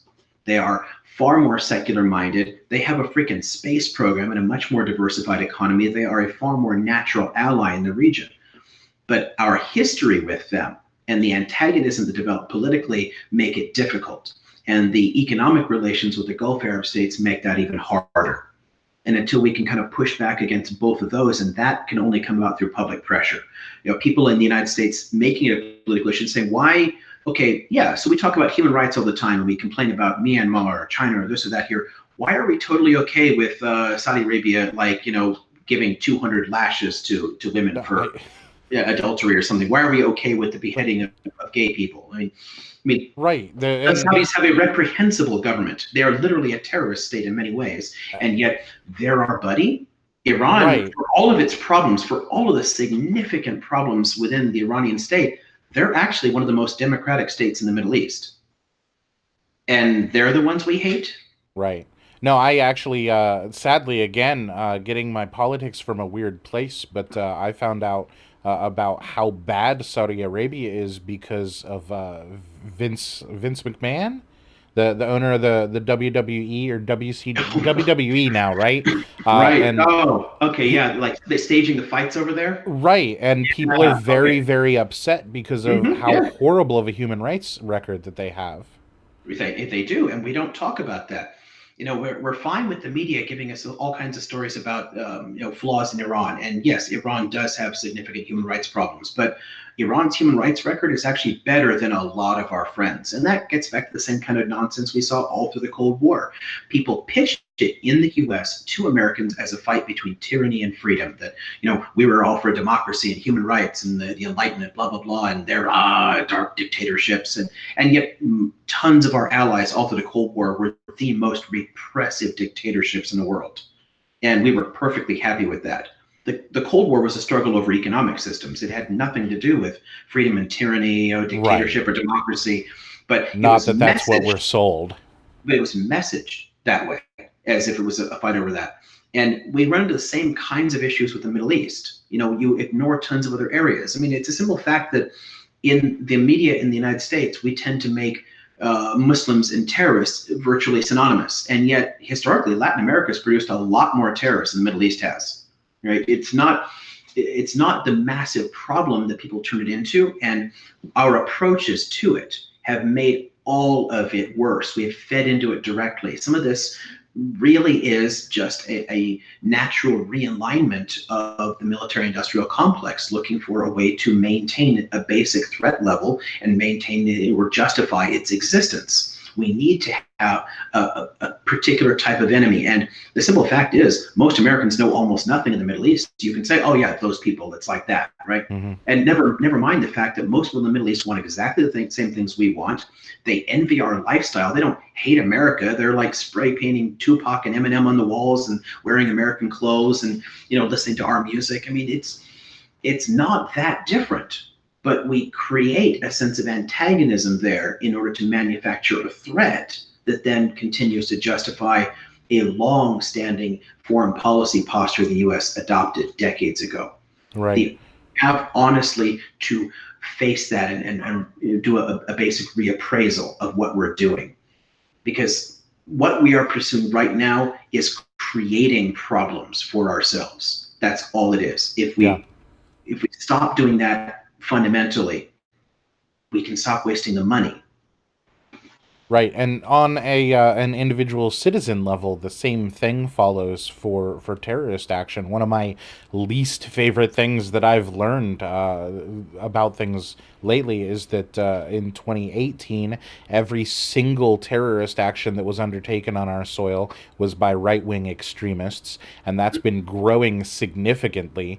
They account for in the past 5 years something like 80 or 90% of attacks, and only if you I saw it was a very right wing Breitbarty website, and the only way they were able to tilt that statistic was by counting the number of deaths prior to 9/11, including that, to try to Hmm. minimize the thousands of people that have been injured or killed by the right wing in comparison to the many more that were killed during the 9/11 attacks. And it was such a disingenuous infographic that they put out that I was very angry about it. But what about domestic terrorism?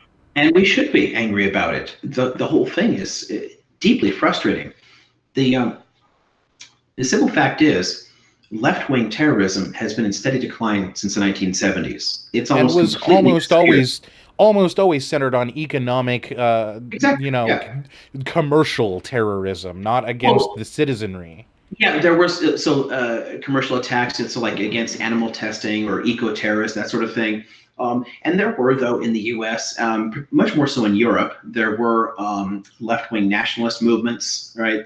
So like the IRA, for example, had was significantly to the left on a lot of issues. A number of those independent movements historically were identified in some way with Marxist-Leninism, and then there was a bunch of like internal sort of like Marxist-Leninist or anarchist sort of movements Right. there. All those have And dried up. They've disappeared because the standard of living kept rising mhm. for people. As the socioeconomic situation increased, that kind of terrorism, the rationale for it disappeared. The the Islamic terrorism has had relatively little impact on the world as a whole outside of the Middle East. Most Muslim terrorists attack Muslim countries, states Mhm. themselves. They attack the government, but they attack other people within their own countries. The threat within Europe or the US from Islamic terrorists is A, quite low to begin with, and B, largely a result of policy issues. When we talk about the 9/11 attacks, it's one thing to focus on the inhumanity and barbarity of it. It's one thing to focus on what a horrendous human being bin Laden was in doing that sort of thing. But we tend to completely leave out of the discussion the rationale he gave for it, the Right. actual argument made for it, that this was, from his perspective, a defensive reaction Right. to why do we have troops in his country? Yeah, I had this argument in grade school multiple times. I once brought a ball to play with on the playground, and some other child was angry at me because I wouldn't share my ball with them, and they hit me, and I hit them back and got in trouble for that. It's the Right. same exact thing. We've been meddling in their governments for so long that they finally struck back out of frustration and fury, and we are trying to blame them for that? Exactly. Now, but that's a hard issue to get across psychologically from left to right there, because there is a powerful emotional response to the attack and a desire for revenge. It's simply a matter of a different way of thinking, and we have to be able to address that, because that comes across as like, oh my God, you hate America or this or that. And it's like, no, I love my country. I want better foreign policy for it because, I don't know, I expect more from us. I would like us to be a beacon of liberty. And the simple fact is, we kill a lot of people, and sometimes they get angry and kill back. But it's very difficult to get people to talk about that because it becomes an emotional issue for them. The the question there, though, of domestic terrorism, we wander too far off from it because, I think we're both likely to fall into tangents here. The domestic terrorism issue has been growing for a long time from the right, and these are responses to not only problems in the culture wars that have been consciously stoked on the right as a way of maintaining a voter base, the anti-immigrant hysteria and whatnot there, but also our responses to the same decline that we in the left notice, the rise of automation, and the increase in economic insecurity that came from neoliberal policies and the whole flexible labor force. It's pushing people to look for scapegoats and easy answers to these questions. and they're going to get more and more militant. One of the things that infuriated me immediately, but was completely predictable, was as soon as Trump got into office, one of the very first orders sent out from that White House, because executive orders basically set priorities and policies within the executive branch, was to stop tracking and focusing on domestic terrorists and to focus entirely on Islamic terrorism. Mm-hmm. But the FBI had been saying for 20 years that domestic right-wing terrorism is the most significant terrorist threat the country faces, not Muslim terrorism. But they can't message that. They can't use it rhetorically. What they want is ammunition to play on people's fear and to scare them, because that's good for votes. Pointing out that some people on their side are awful people is a hard argument. And it's one that if it comes across as completely partisan is also difficult to make. So we have to find ways then, if you're going to approach it from my side, because I'm not on the right, so how do I get that point across? The trick for me is going to be to take the actual values that they think they have, that they feel they have, and then show them people who have similar values, but also have this one difference that makes them maybe a little more likely to pick up a gun and walk into a church. And if you can get them to see that there's a parallel there, that the more that they focus on things in a particular way, the more it might encourage some people to go off the deep end and do these things. Because I think a lot of the people on the right themselves, again, they don't want to think of themselves as the bad guy. They don't want to think of themselves as their ideas necessarily leading to something. I mean, it's hard to do that, to think that you are directly contributing to these problems. So it's easy for them to rationalize away, oh, there's something wrong with that person. It's a mental illness. In the media coverage, it's always, if it's a Muslim, then it's a terror attack. If it was an American right-winger, it's like a lone wolf or a disturbed person or this or that. Right. Even center left, that's a major talking point every time that occurs. That's not even an extremist opinion. No, it's not. And I did a study of this quite a long time ago. I looked at American coverage of the Cave of the Patriarchs massacre in Hebron in 1994 in Israel, where a far right Zionist settler walked into the Ibrahimi Mosque and opened fire with his Galil assault rifle, right? And he killed rather a lot of people and wounded a lot more. And this is very much a terror attack. It was intended as a terror attack. It fits every single possible definition of terrorism, and yet not a single American newspaper referred to it as such. And that's difficult to get past. We have to find some way, honestly, to have this kind of dialogue. But again, foreign policy is almost impossible to run on. What we need to do is find ways to get more voices into office in the first place and start using those people to have those arguments from a public position and push the public to start facing it. From the outside, it's very difficult to do. Sure. So here's a softball question that I'm certain is something that you're a little bit passionate about, because it's from Aiden, one of your volunteers.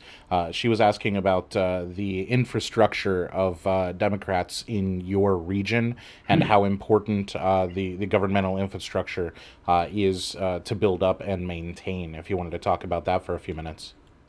Well, that's one of the things I'm trying to do in my campaign as a whole, is try and find ways to knit together people in different areas and get them to cooperate more. Simple fact is, and this is sort of fun to think about, because I literally do kind of live in the Wild West in some ways. Where my house is literally used to be an old mining town. My main road was an old stagecoach track. And there was a lot of settlement. Obviously, I live in the Southwest. But in political terms, I do like to think of the Riverside County Democratic Party as kind of being, the Wild West of politics here. The larger parties in the larger, richer counties with the more established Democratic bases, it's much more structured. The machine is a lot stronger. It's a lot looser out here, and it's hard to get people from the different clubs to cooperate, from different campaigns to cooperate. It's hard to get resources from the Central Committee out to different parts of the county, because Riverside County is humongous geographically. I mean, the entire Inland Empire is a bunch of massive counties. So there's tons of barriers there. But some of that, we can overcome a lot of the physical or technical barriers if we can just get people to work together. And that's hard on the left. I'm sure you're you're aware of that. It's a little bit more like herding cats to try and get a bunch of leftists to agree on anything, and to get them all to set aside their particular pet issue and what they most want to do, and instead work together as a group to help everybody's races. That's going to be hard, but I want to try and be as friendly as I can with everybody in these different areas and try and pull people together as much as I can and build up some kind of solid infrastructure, build up a larger volunteer base that can help out with different campaigns, work with some of the organizations that do try to like send canvassers out and try and connect people so that we can work from year after year to build up a stronger machine out there.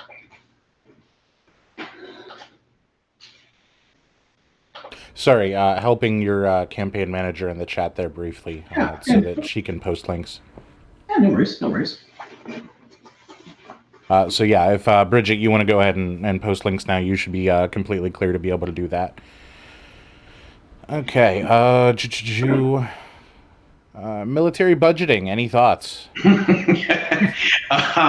Well, let's see. Now the trick here, and this is a tricky one, because on the one hand, yes, I am for cutting the military budget substantially.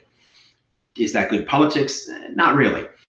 And the reason for that is a very clever structure of the military-industrial complex. They have spread jobs in districts in states all across the United States, such that any time you try to eliminate any given project or cut down on any individual thing, it's going to cost a few jobs in any given place, which means that they put pressure on the individual Congress critters to maintain these, and we keep wasting money on pointless projects. Do we need a dozen aircraft carriers? No. I mean, we have 2 giant oceans already protecting us. It's not like we need that much force. France is a major world power with 1 carrier. Britain has 2 crappy ones, and they do pretty well. The Russians have like 1 diesel-powered one that's barely functional. Right? We have more than we would ever need to maintain a position of absolute superiority, and yet we keep dumping more money in. And that's part of the underlying corruption issues. If we can tackle a lot of the campaign finance, it will give you an ability to erode the military-industrial complex, to push back on that. And if we start tackling, this is again, I like that metaphor of like sort of like a spider web connecting all these different areas. If you think about improving wages overall and moving toward a system where we can start again like taxing the robots and taking care of people, then we don't have to worry about, okay, so this given district is going to lose 300 jobs at this particular base or something, or this particular plant building this sort of thing here, because you find a way in any given bill that's going to tackle these different areas. So if you want to close something down, you find a way to take care of those people so that you're not actually going to lose it. Or if you're dealing with things more systemically, if the people are already being taken care of in some way, then it's no longer a problem if we can make an end road around it.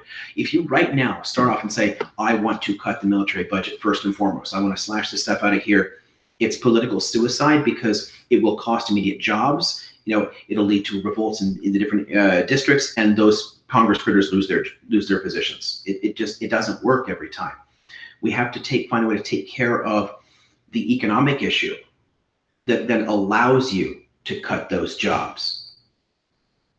Because again, realistically, we don't need to be doing this. It makes no sense to do it.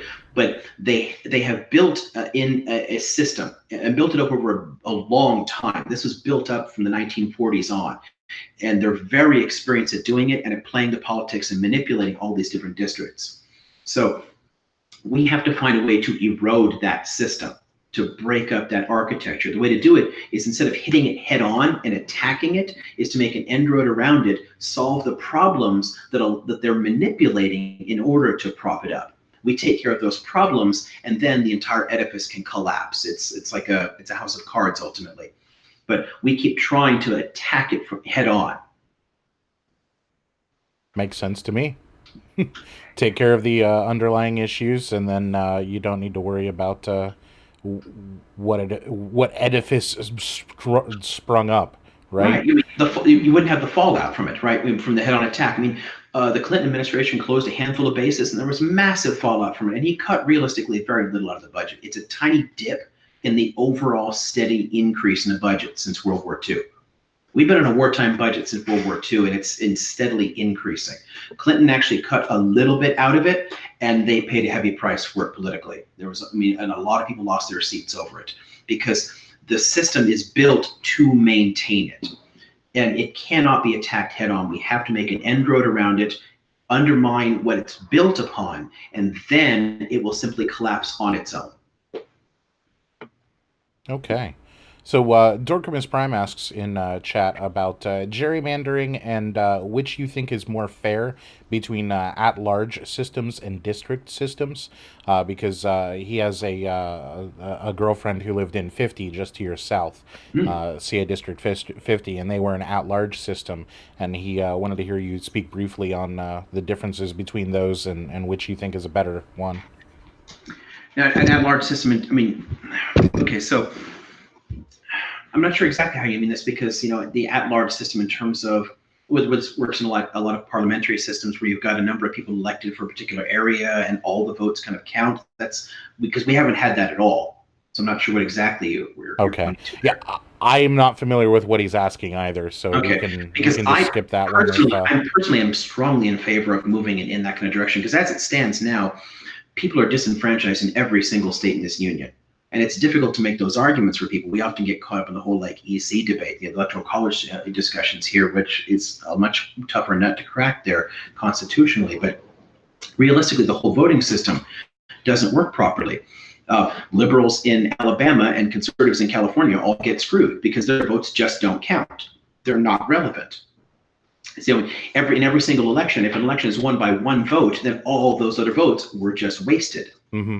I don't like that system at all, and would love it if we could reform the entire voting system to make more sense there. And in a sense, like basically each state delegation is going to be a certain number of Congress critters based on its population, and it could be a bit more at large, and people could collaborate over larger districts. Instead of every 10 years redrawing new arbitrary lines, when at least in California, we're moving toward independent commissions to do that, so we don't have the weird curly Q ones they've got in North Carolina. I mean, the gerrymandered districts are an incredible problem, and SCOTUS just said, yeah, feel free to do it, it doesn't matter, which is ridiculous. The way to tackle that, to me, overall, is to start a discussion nationally and push for a constitutional amendment that reforms our entire voting system. Because our voting system was designed for an elitist republic where only 5% of people could vote. And it was not designed with parties in mind at all. It simply does not work well, and it's fallen into a deeply corrupt pattern. So we have to actually go back and change some of those elements in there. But unfortunately, the Constitution is structured such that much of the voting is left completely in the hands of individual states. So they can set up whatever system they want. It doesn't matter if they completely conflict with the state right next to them, right? It's left all up to them. And too much of it is just this basic winner take all. If we can get enough people to care about the idea, and this is where it has to be a bipartisan push, and you have to get people to understand that it actually would help them as well. I mean, conservatives in California would love to have a better voice. They simply don't have one now. So the same thing that has people, in the right clamoring to kind of like maintain the current system is actually screwing them in other places.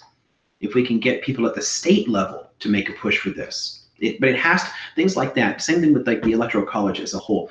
Those things have to build up from the bottom. Attacking them from the top or pushing them in presidential races, to me, that's terrible politics. Anybody running on criticism of the electoral college is basically asking to alienate tons of voters in lots of American states here, because the public simply does not understand how the system works at all. And we haven't had enough of that conversation for it to make sense. And there's realistically jack shit any president could do on this subject anyway. It's impossible for them to affect it. It has to be built up from the bottom up and pushed as a constitutional amendment. Yeah.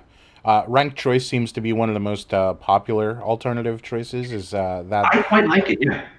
Yeah. I'm quite a fan of ranked choices, and honestly, I love the. I mean, France has tons of different problems in its own voting system. I mean, it's not quite as bad as ours, and for the most part. But one thing I do like about it is their two-round system for presidential stuff. And ranked choice in general for different state house seats and for Congress make a great deal of sense, because it would actually allow the smaller parties to compete. People could put what they want there, and if they don't get the votes, then the vote isn't wasted at all. Absolutely. But in the long run, I mean, I don't know that we could actually get to a fully kind of, at large or parliamentary type system where people are dealing with within larger areas. And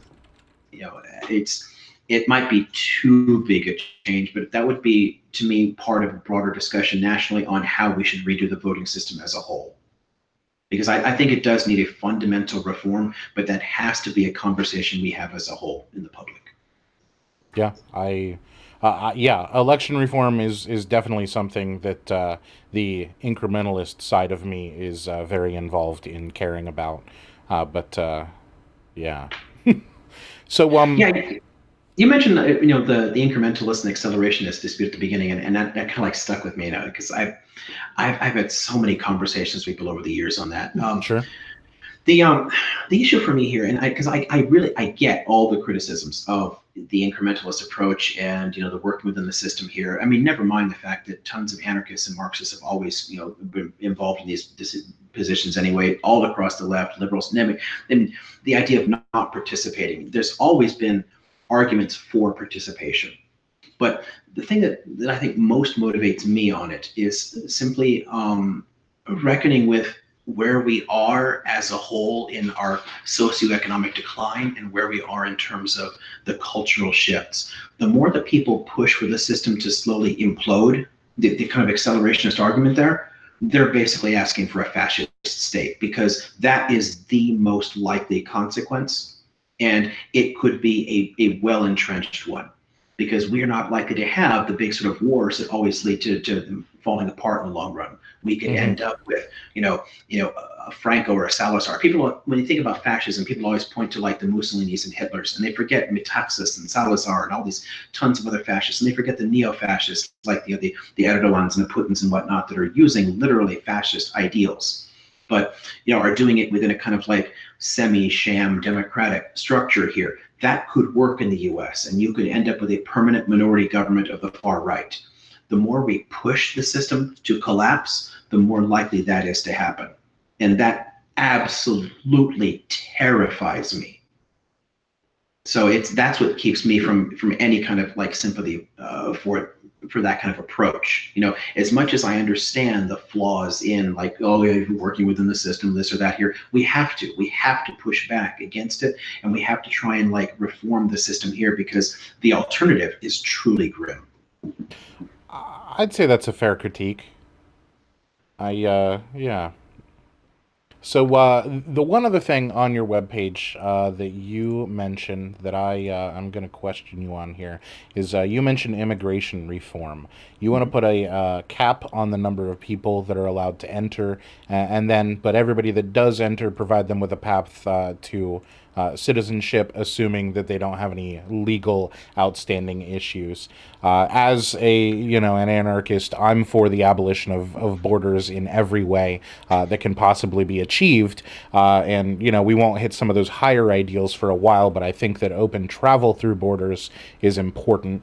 You talk about how capitalism seeks to be an open system, and I think I would disagree very strongly with that assertion. Is that politics, or is that your actual stance on these things? The accepting that borders to some degree are going to be enforced for a while is politics, because ultimately in both social and economic terms, what people call open borders does make more sense. But it's not. It doesn't work for a variety of reasons in the U.S. We have problems along the southern border anyway in terms of like the basic disparities in the quality of life that cause problems there that would make it more problematic than say like the Schengen area in Europe, where you can get away with freer movement of people. But ultimately, any kind of system that allows the free movement of goods and capital has to allow the free movement of labor, or it's not actually sustainable, and it leads to long-term decline. It actually contributes to immiseration of workers. The more we have restricted immigration and immigration in this country, the more limitations we put on that, it actually has contributed to our declining living standards. The way I tend to look at it here is I would rather take it back to an understanding that the people who want to come here, they can come here as long as there's any kind of need there. I don't like the idea of putting any kind of hard restrictions on it. I can accept the basic logic as things currently stand of some kind of basic vetting for it, whether you're trying to come in on a kind of like work visa or applying to immigrate in, but putting hard numbers on that makes no sense at all. To me, the metaphor I often use in discussions here is like you've got a river flowing, the water is flowing down, it's got a steady amount of pressure there, and that's our immigration. That's the movement in of labor to support the economy. And you're putting barriers in the river that make a narrow bottleneck in it. Now, there's still the same volume of water, it's just spilling over the side, right? And that is your undocumented population. I Now, like that analogy too because it increases the speed at which it needs to travel and increases yeah, erosion and yeah, there's all does kinds of problems. Yeah. does damage to the structure you put in place. Exactly, and the damage is one of the issues here. But one of the problems here is that we have a deeper issue of well, I guess we can call it kind of rhetorical damage, and this is something that I see constantly on the Democratic side. I run into so many Democrats who are perfectly willing to use the term illegal immigrant, and this makes no sense to me because it's not actually illegal to be here. It just isn't. Half of the undocumented population committed no crime, they just overstayed a visa, which is a status issue. The other half are guilty of the misdemeanor of illegal entry, but their presence in the country is not in itself illegal. But what you have here is, first off, by putting the restriction on the number of people that came in the first place, by limiting that to far less than the economy actually required, you lead tons of people to overstay their visas and or cross illegally, to cross the border there. So then you have this large undocumented population. Then you start policing the border and making it hard for people to go back because they used to freely move back and forth as seasonal labor. Now they can't because it's too risky. It's dangerous to do so, so they stay in the country. And then you have this rhetorical tool you can use in election after election and whip people up and get them to be afraid of this, and you can use it as a kind of like law and order sort of question here. And this is where, again, it pisses me off when Democrats accept those terms of debate. Because as soon as we accede to those terms from the right, you've already let them win the argument. Yeah, the right is far too good, and we let them get away with framing the arguments way too often. Yes, exactly. On tons of issues, on an environment, on abortion rights, on tons of areas, we adopt their terminology, and we basically let them choose the field of battle. And then you fight it on their terms. That doesn't work. We have to push back on this. The way to deal with the issue here is to take back those caps, right? And it doesn't have to be something like we had. I mean, my ancestors just walked across the border. I mean, back in the 1870s, nobody cared. You just came to America, and then at some point you applied for naturalization. Oh, I like it here. This is cool. I'll be a citizen. Cool. And you filed your paperwork and you became a citizen. Right.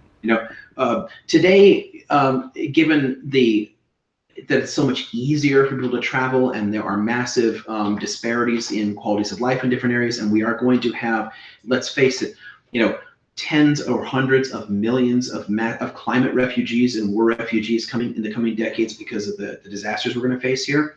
It's going to be difficult to just say, oh, well, just let anybody wander right in. But we have to speed the process up. We have to let people actually, oh, you want to work here? Cool. Let's do a quick backtrack check. Cool. It's done in a day or two, and you're in, right? If people want a work visa, done. Here's your work visa, and you're in. Making people who are actually applying for asylum wait 2 years in another country here, or putting them in detention facilities. None of this makes any sense at all. It's bad economics. It's bad socially. It's terrible in every possible way. But the entire thing exists because it provides electoral issues for both Republicans and Democrats. Neither side actually wants to solve the problem. Right. Because it's good for turning out a particular base. So I don't fight the right's fight for them very often. But one of the immediate concerns that somebody ideologically opposed to you on this is going to have is, can you in any way expect to smoothly or accurately run a background check on someone who is coming from a foreign country, especially the worst of the foreign countries, where they may be escaping because of illegal activity, etc. I know statistically it's highly unlikely personally, but that is, I know, one of the concerns of the right on immigration. Mm-hmm. Do you have any answer for that particular qualm? It is. So there are two things that sort of bear on this. One is that It's simply a part of the structure of all modern states to collect statistics on the population. And the actual criminal records of people are available. It's not like you're dealing with countries that don't have, I don't know, they haven't invented paper or something. They all have computers. All this stuff is connected there. And we already have tons of international institutions that do connect these and can share those records. It is possible too, if you have the people, in these different positions, they have the necessary language skills and bureaucratic skills. They know how to work the system for the different countries. We just need the people in place that then can get that access to that information. Because these people all come from places where they do exist. There are birth certificates and driver's licenses and employment records and their taxable income, everything. It's all available. Those statistics are tracked everywhere. Even the poorest countries track statistics on this sort of thing because they have to provide services. I mean, hell, only one other country in this entire planet doesn't provide, paid maternity leave for people. Right? So, I mean, if the poorest countries in Africa are doing that, they're obviously tracking the existence of these people.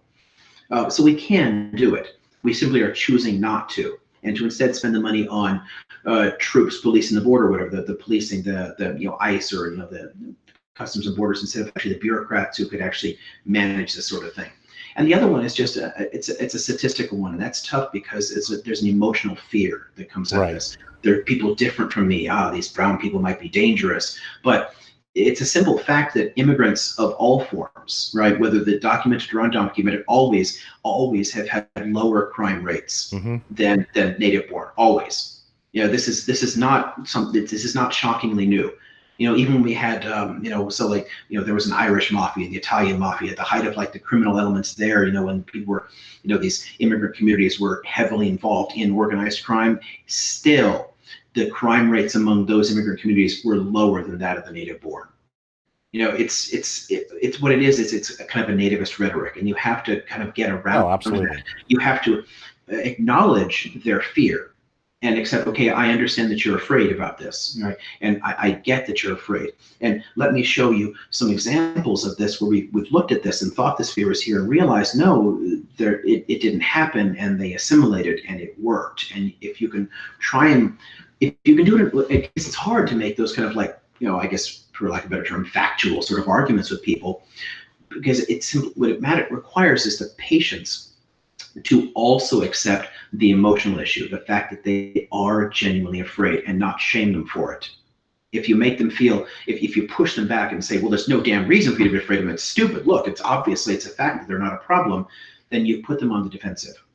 If we can acknowledge the fear that they have there and then try to lay out the case a little bit at a time that this has always worked out the same way, that every single time these fears have been here, they've always been unfounded, this is no different, then you can make some progress there. Okay.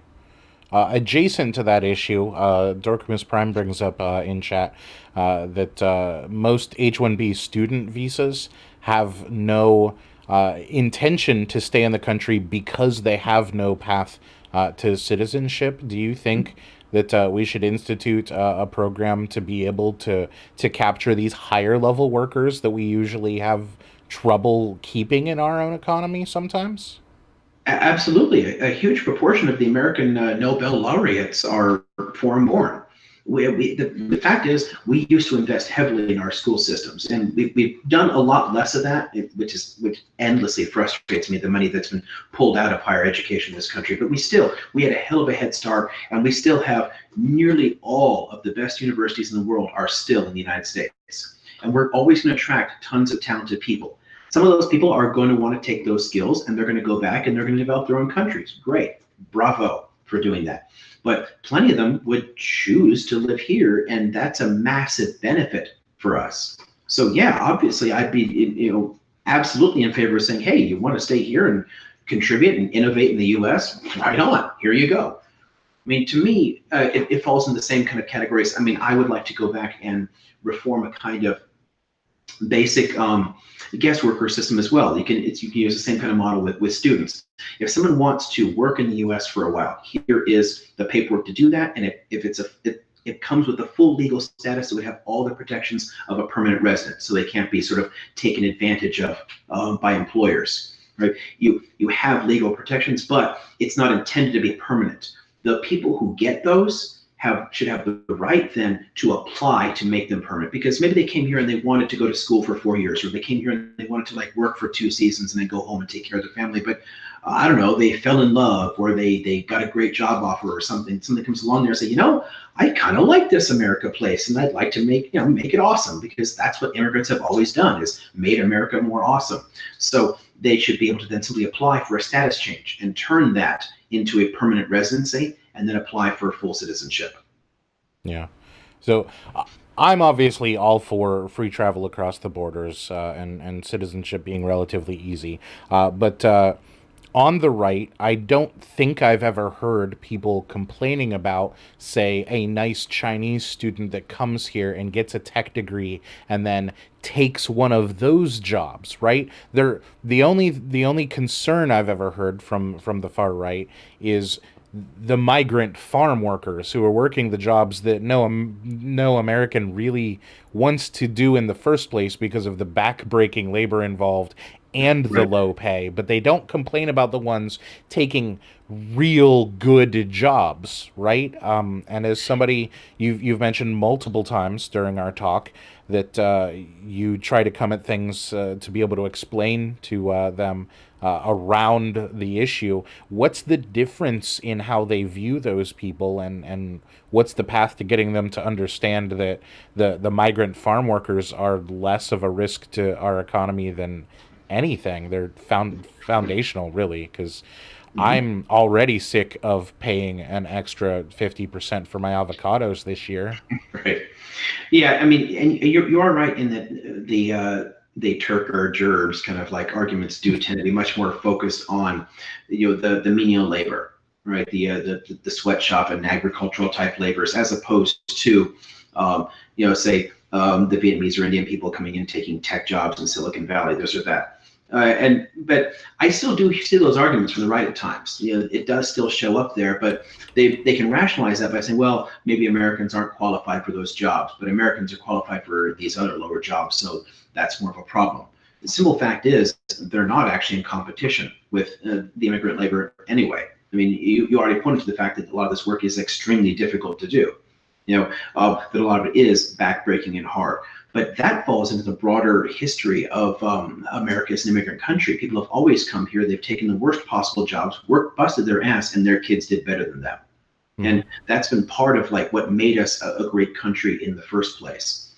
One of the things that I would try to get back with that one, you seem to pitch it in the sense of like the messaging focus that I would have here. And one of the things that stands out to me is there has been a lot of shaming involved in menial labor in the first place, that people tend to glamorize the kind of middle class jobs and whatnot. They tend to hold those up as some people want those kind of jobs, and they're more willing to, well, if the best job you can get is cleaning someone's toilet, well then screw you, you deserve that job. Right. And we tend to like dismiss the people doing these jobs as if they were somehow less worthy people. Oh, in the same way that they just the fast food workers, I'm sure you've seen all the memes saying, well, if the best job you could get was flipping fry baskets, then why you deserve $15 an hour? Right. The problem is you. And they're just supposed to be entry level jobs. Yeah, that gets pulled exactly. a lot. Right. With this, it's nonsense. It's shaming the working class. And what you can do there is you can actually kind of you can push back against them, because the right also, contrariwise, has this nice little history of kind of like anti-intellectualism and valorizing like the good, rugged, solid American, like hard worker, the rancher or farmer or something here. And I'm like, okay, so why then are these laborers not given that kind of respect? Why are they not part of that history for you? If you can kind of use their own kind of historical stereotypes about it, like the good, depiction of the good, solid working class American that they want to think is them. Because that's the fun part about it, is we've seen a significant realignment in American politics, where the left used to be the guardians of like the protectors of the working class and focused there. And the Republicans, they got all the votes in the cities. And that's sort of like flipping around here, that the Democrats dominate the cities and the Republicans now dominate the rural territories and a lot of working class communities. And they've adopted a lot of this sort of like working class ethos. They want to think of themselves as these good, solid, earthy people. But at the same time, they still have this disdain for that kind of work and this tendency to push down against the people who are working the minimum wage jobs or working the agricultural jobs. And if you can find a way to get at that contradiction, I think we might be able to push back a little bit against that. Right.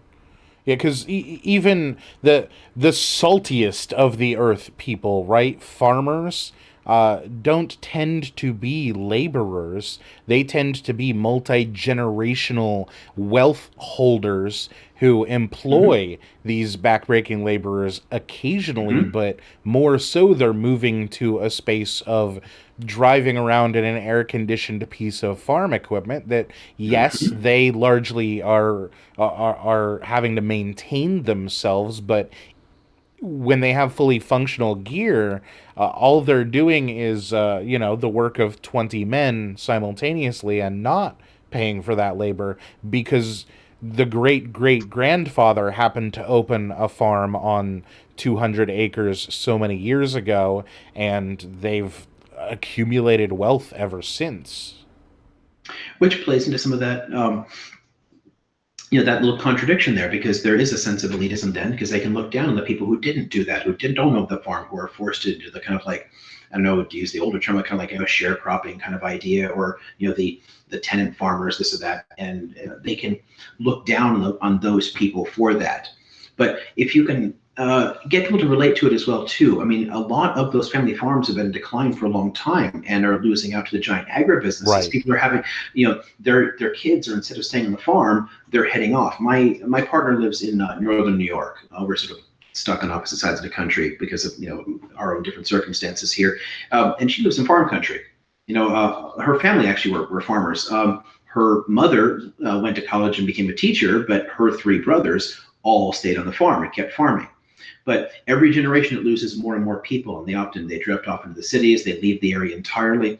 More and more of the farms end up getting sold off because they can't actually maintain them anymore. And some of that is due to the automation. Some of that is due to like some of the realignments and the big control from these conglomerates. But it's still, if you can point to their desire to kind of like defend the family farm, because oftentimes when people are talking about farmers, they're only thinking about the individuals, those the good family farmers, and ignoring the fact that 90% of agriculture is not coming from those people at all. But if you can take that image for them and point to the decline and the difficulty of those good family farmers, and you can make a parallel to what these people are doing as immigrant labor, and that they're trying to build a better life for their kids in the same way as those family farmers always did before. You can try to build a sense of sympathy for those laborers, but it does involve getting people to think about how every previous generation of immigrants has worked. Okay. So basically the labor version of the democratic axiom of I'd rather befriend someone who crossed a desert to be a part of this country than someone who was born here, sort of a sentiment? Yeah, now I can make a parallel there to some of the forces you saw in the later 19th century with the last really significant populist movement in the U.S. Hit us with the history, Professor. Do it. Yeah, I mean, this is kind of inevitable that I'm going to pull examples out of the past. Sure. I do this, and whatever. History is one of my weakest points.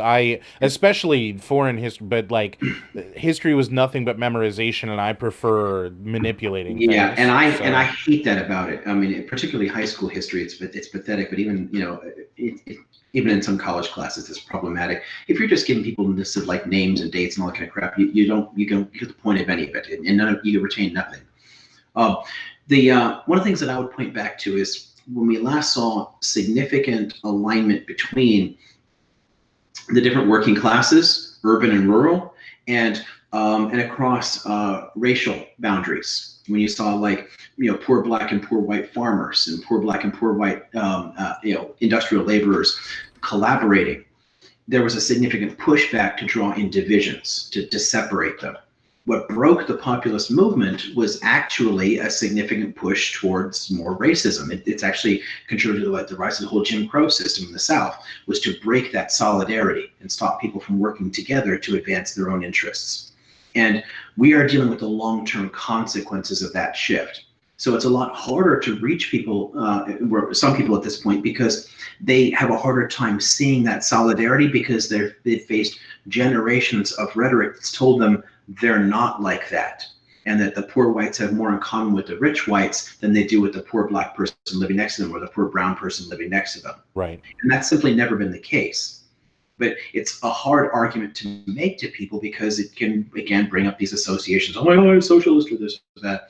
But the fact is, this is something we always did also from the center and from the liberal traditions and from the soft dem positions. People always made these arguments. I mean, William Jennings Bryan was not some kind of like flaming leftist. He was not a socialist. He was actually an evangelical Christian and kind of a douche, But, we've always been able to point to these things, and try to build that sense of solidarity before. We have, at this point, have to reckon with the fact that people have been pushed so far apart that it's hard for them to see any kind of, that they have anything in common with those Hispanic laborers that are coming into this country. They can't relate. Right. And we have to somehow find a way to make them relatable. Mm-hmm. As soon as you can make them relatable, then you can push back on those other issues.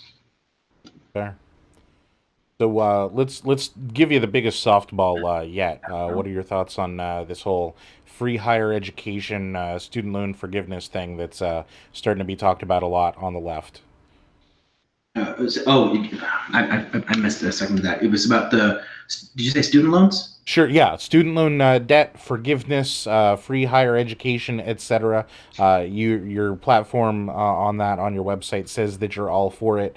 Mm-hmm. If you want to talk briefly about that, I think, again, my community is probably pretty well versed in how this benefits everybody, but your campaign manager might be taking some video from this to be able to use somewhere. Well, what I want to do is focus on, again, it's a matter of messaging, and this is where we're going to try and record a bunch of like short policy videos that lay out a rationale for them and try to get people interested in them. The issue of student debt, this is a tough one because people often focus on the individual impact of the people, how much it hurt them, and that kind of depends upon a certain degree of empathy. That's going to be more common on the left than on the right. Someone from the right can say, well, I didn't pick up all that debt. Why should I take care of them? Why should I help? Why should I give a damn about their situation?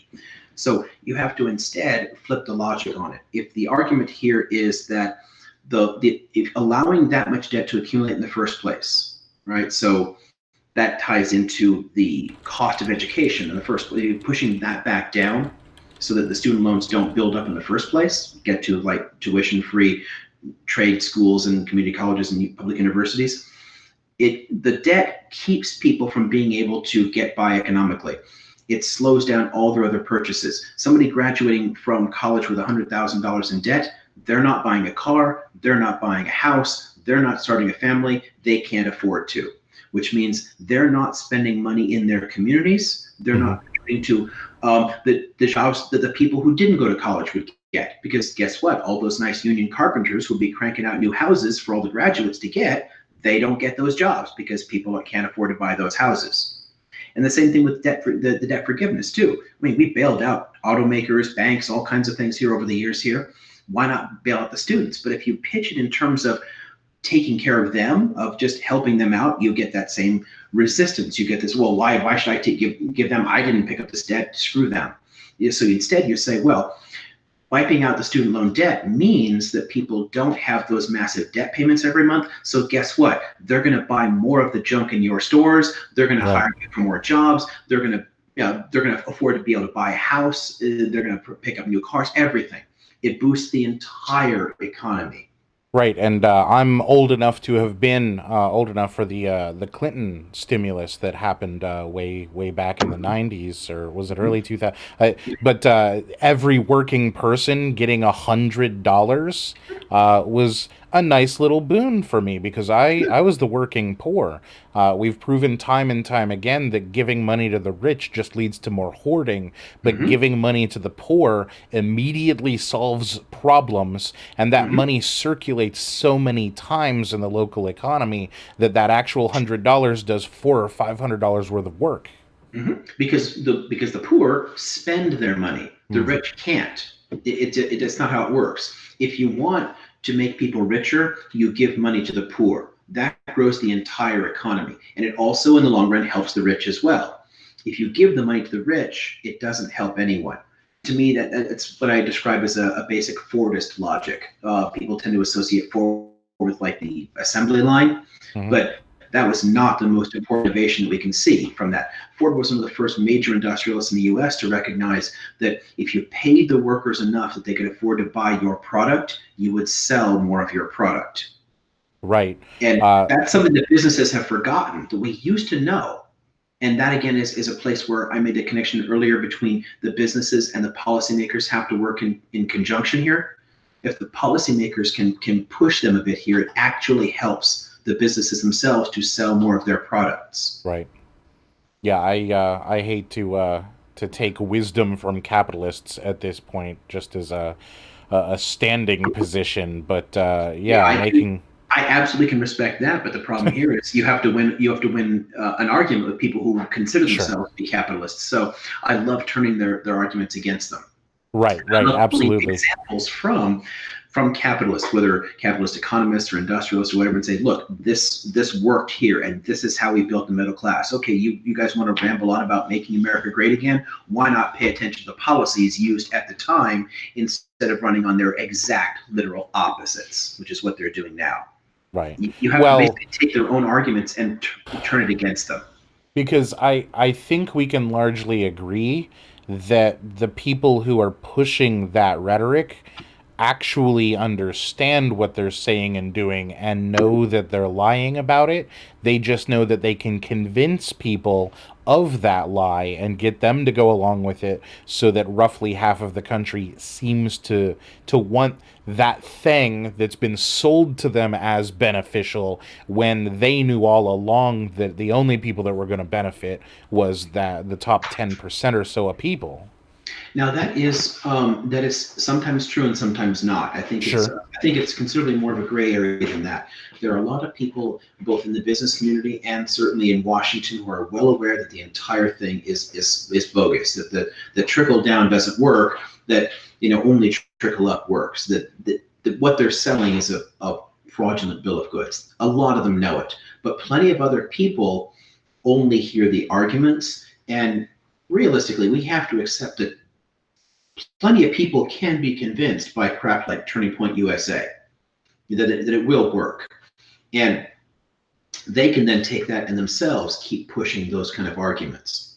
They honestly, truly believe what they're doing will somehow work. And, Right.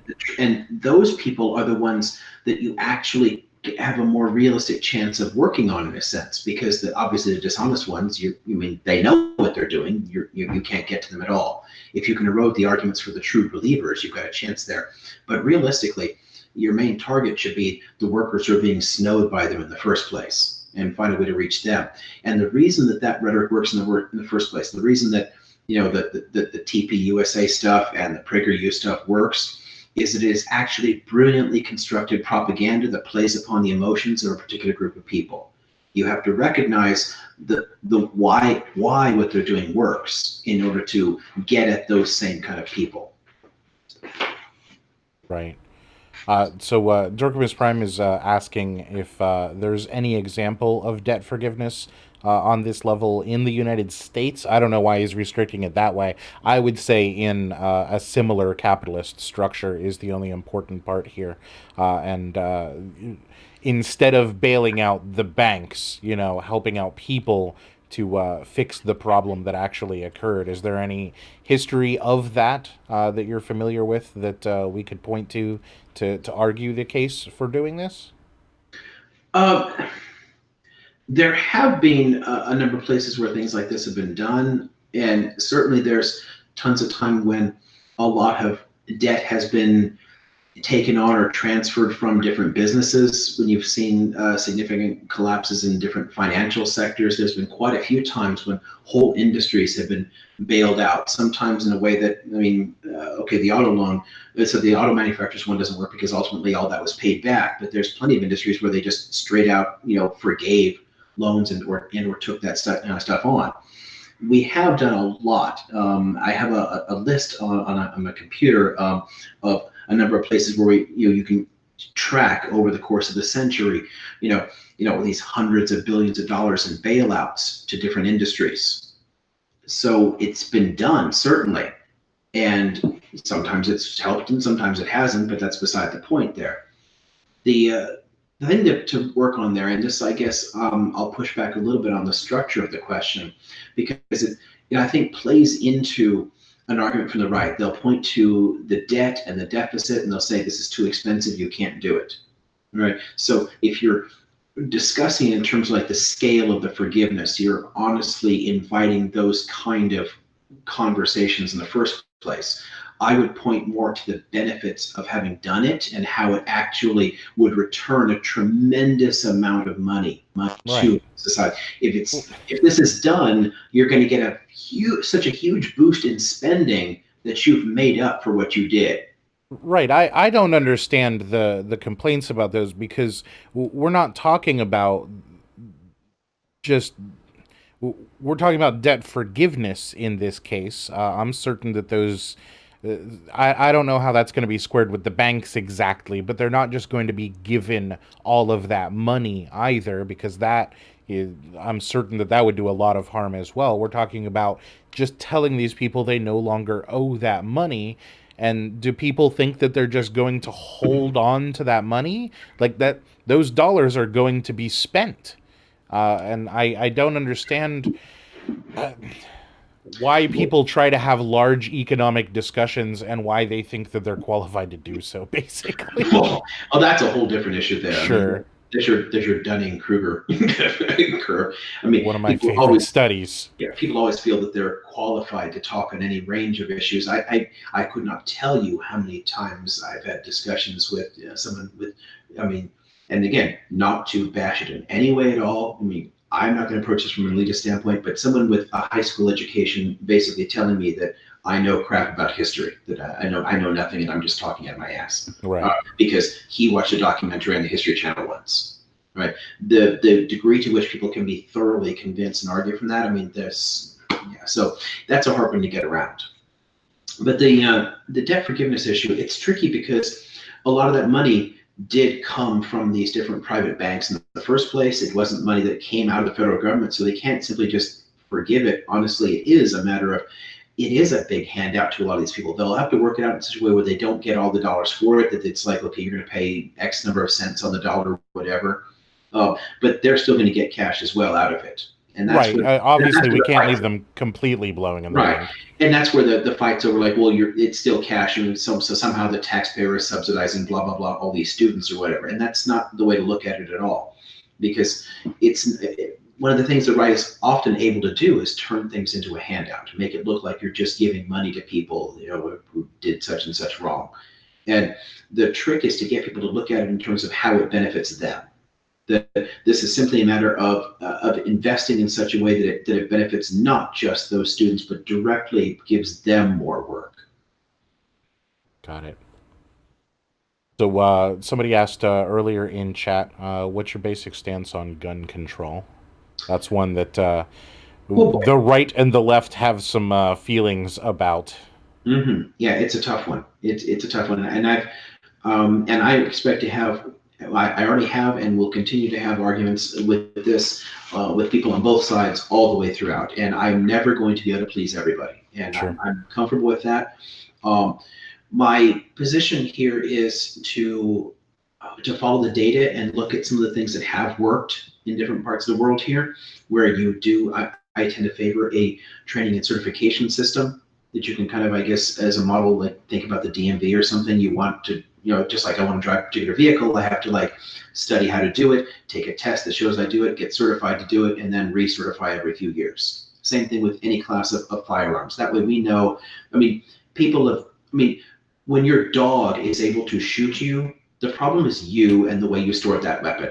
And if we know that people are able to, like, because it happens. I mean, you can literally Yeah. find stories of dogs shooting people and Right. toddlers shooting people. It makes no sense. That's pure incompetence. If we can be more comfortable with knowing that people know what they're doing, and then it also allows for liabilities as well, because if you had this training, we know that you know that this thing is supposed to be stored properly, and your kid took the gun out and shot somebody, then okay, then that's some negligent homicide there. You screwed up, right? Yeah. And I mean, we're not going to put the other kid in jail. The parent should be busted for that, Oh, because absolutely. Yeah. and right now it's difficult to do. But if you can get some things set up to where we absolutely know that there's a requirement to take care of these things properly, that's a big part of my long-term push. Another is, of course, and this is something that gun-owning families across the country tend to agree on, is the need for universal background checks. Because right now in a store, I'm going to go through a background check in order to get a firearm. But if I'm going to, like, buy it from a private seller, we just, like, meet somewhere in a chat group or something and say, yeah, I got this weapon, come on over. I mean, I don't have to show ID, nothing. I can just get this weapon. Right. Right. And that's nonsense, right? It's putting something like that in place helps. And the right will push back and say, well, criminals don't follow the law anyway. But we know that most people would follow the law, period. Right.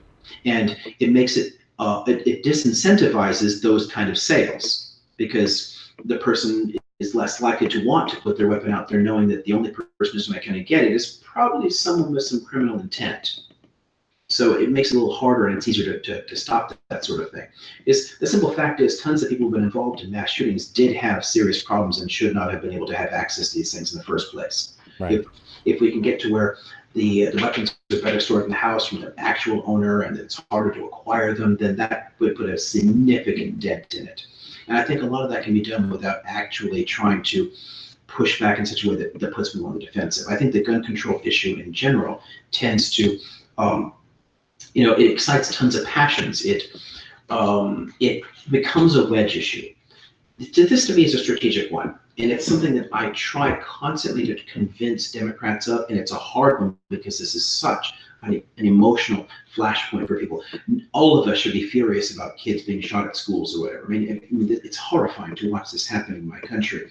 But the issue here is, every time we take a case like that and we start pushing back against what type of thing a legal owner can have that isn't going to do this sort of thing, it gives them a wedge issue they can use in elections. And the simple fact is, in the decades of pushing on gun control, especially in the last 15 to 20 years here since Columbine, we have seen Republicans take state house after state house after state house and pass laws that have loosened gun restrictions, which means it's easier for people to have concealed or open carry with no training and no certification at all.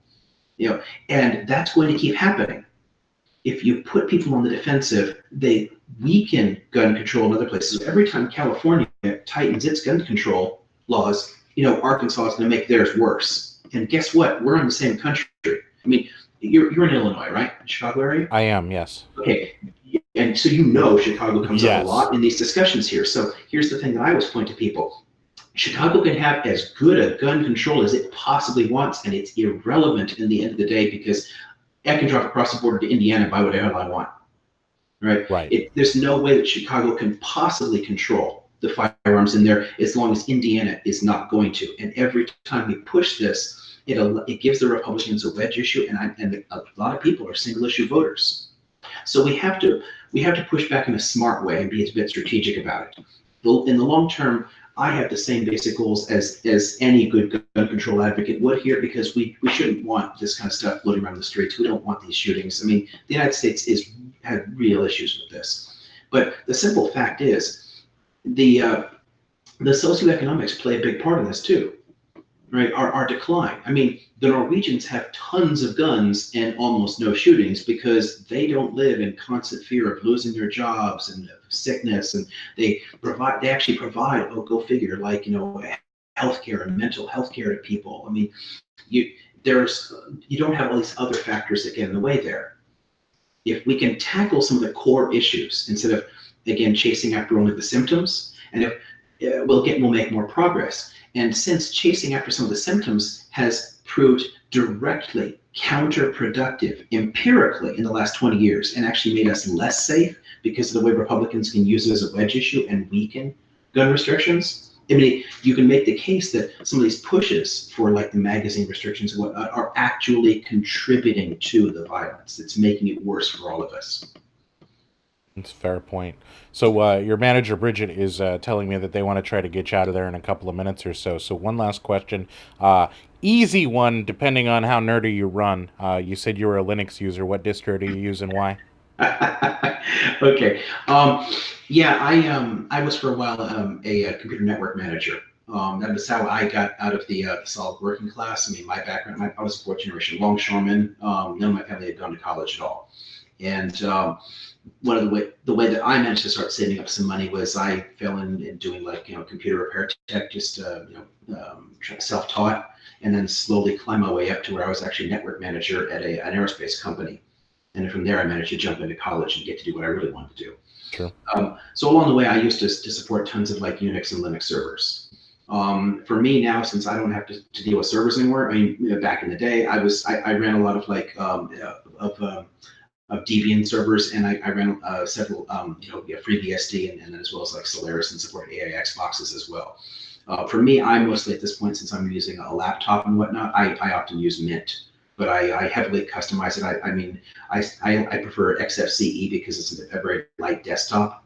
Because I don't like wasting the resources. Yeah, not that modern computers have issues with resources, but They still I understand do. the compulsion. I tend to leave open like 200 browser tabs at a time, and 50 documents and whatnot. So I still have big resource issues. So the simplest I can make my window manager, the better. So yeah, I start with Mint because it's at least a little easier to do with multimedia to begin with, but then you still have to patch all kinds of other things, and I'm constantly, tweaking it. It's fair. So I do want to close with telling everybody, please, the liamomara.org. If you guys want to go, several people throughout our conversation did say that if you ever end up founding or becoming a member of a new political party, given everything that you're saying, please get us on the mailing list. We're very interested in most of what you've said. It aligns pretty powerfully with most of what I believe.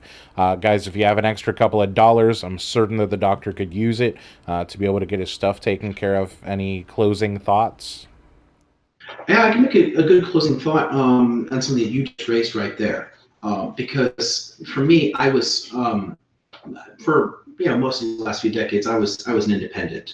When I was in parties at all, I tended more often to be green than not. I would hop into the Democratic Party for primaries and hop back out because I don't like the two-party system at all. But the simple fact is, it's almost impossible to get elected as an independent or a smaller party. I mean, the states have structured the laws in a way that deliberately screws them out of it. So our best hope is with Dem Enter and basically to reform the parties. So in the long run, if you can get enough people like me in office, I mean, and here's my money pitch to you. If you guys can support my campaign, despite the fact that I'm a dirty Democrat right now, you get people in office that can help push to reform the system to make it easier for third parties to participate. And then we're not stuck with this duopoly. Most of us are, Democrat, get them out at any cost voters when it comes down to it. We might yell about theory in the streets, but in the sheets between the voting booths, we tend to go blue.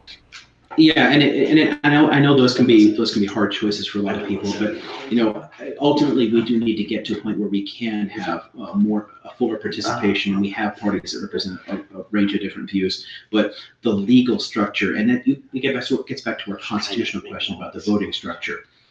There's a lot of things that have to change to make that possible, and the only way to do that is to get people in and have them take control of one of the other major parties. So obviously, this is the one we have to work with. Yeah. You going to be in SoCal in the end of September? Because TwitchCon will be occurring the last weekend of September. You could meet a lot of people there that might be able to amplify your voice. Whereabouts is it? Do you know the? It's being held in San Diego this year. I'm less than an hour from San Diego, and one of my campuses is down there. So Yeah, You I can. might want to look into it. I don't know what it might be able to do for you, but being able to speak directly to any number of people they might be interested. They probably wouldn't platform you directly, but you might be able to find some people that will be happy to share their platforms with you. Yeah, that'd be fantastic. Yeah, I'll look into that. Cool. Thank you Well, very thank much. you. Yeah, absolutely, Liam, Dr. O'Mara. Thank you very much for coming by. I had no idea that we were going to be able to fill my entire 3 hours chatting like this. Um, Right. but No, this is fun. Yeah, I enjoyed it a great deal. If we lived anywhere near each other, I'd definitely be like, hey, let's go get a beer sometime. But I live in Chicago, so. Well, file it away because I do travel a lot. Okay, yeah, definitely look me up if you end up being here. I'd love to sit down and chat about things that are a little less work related, Right. probably.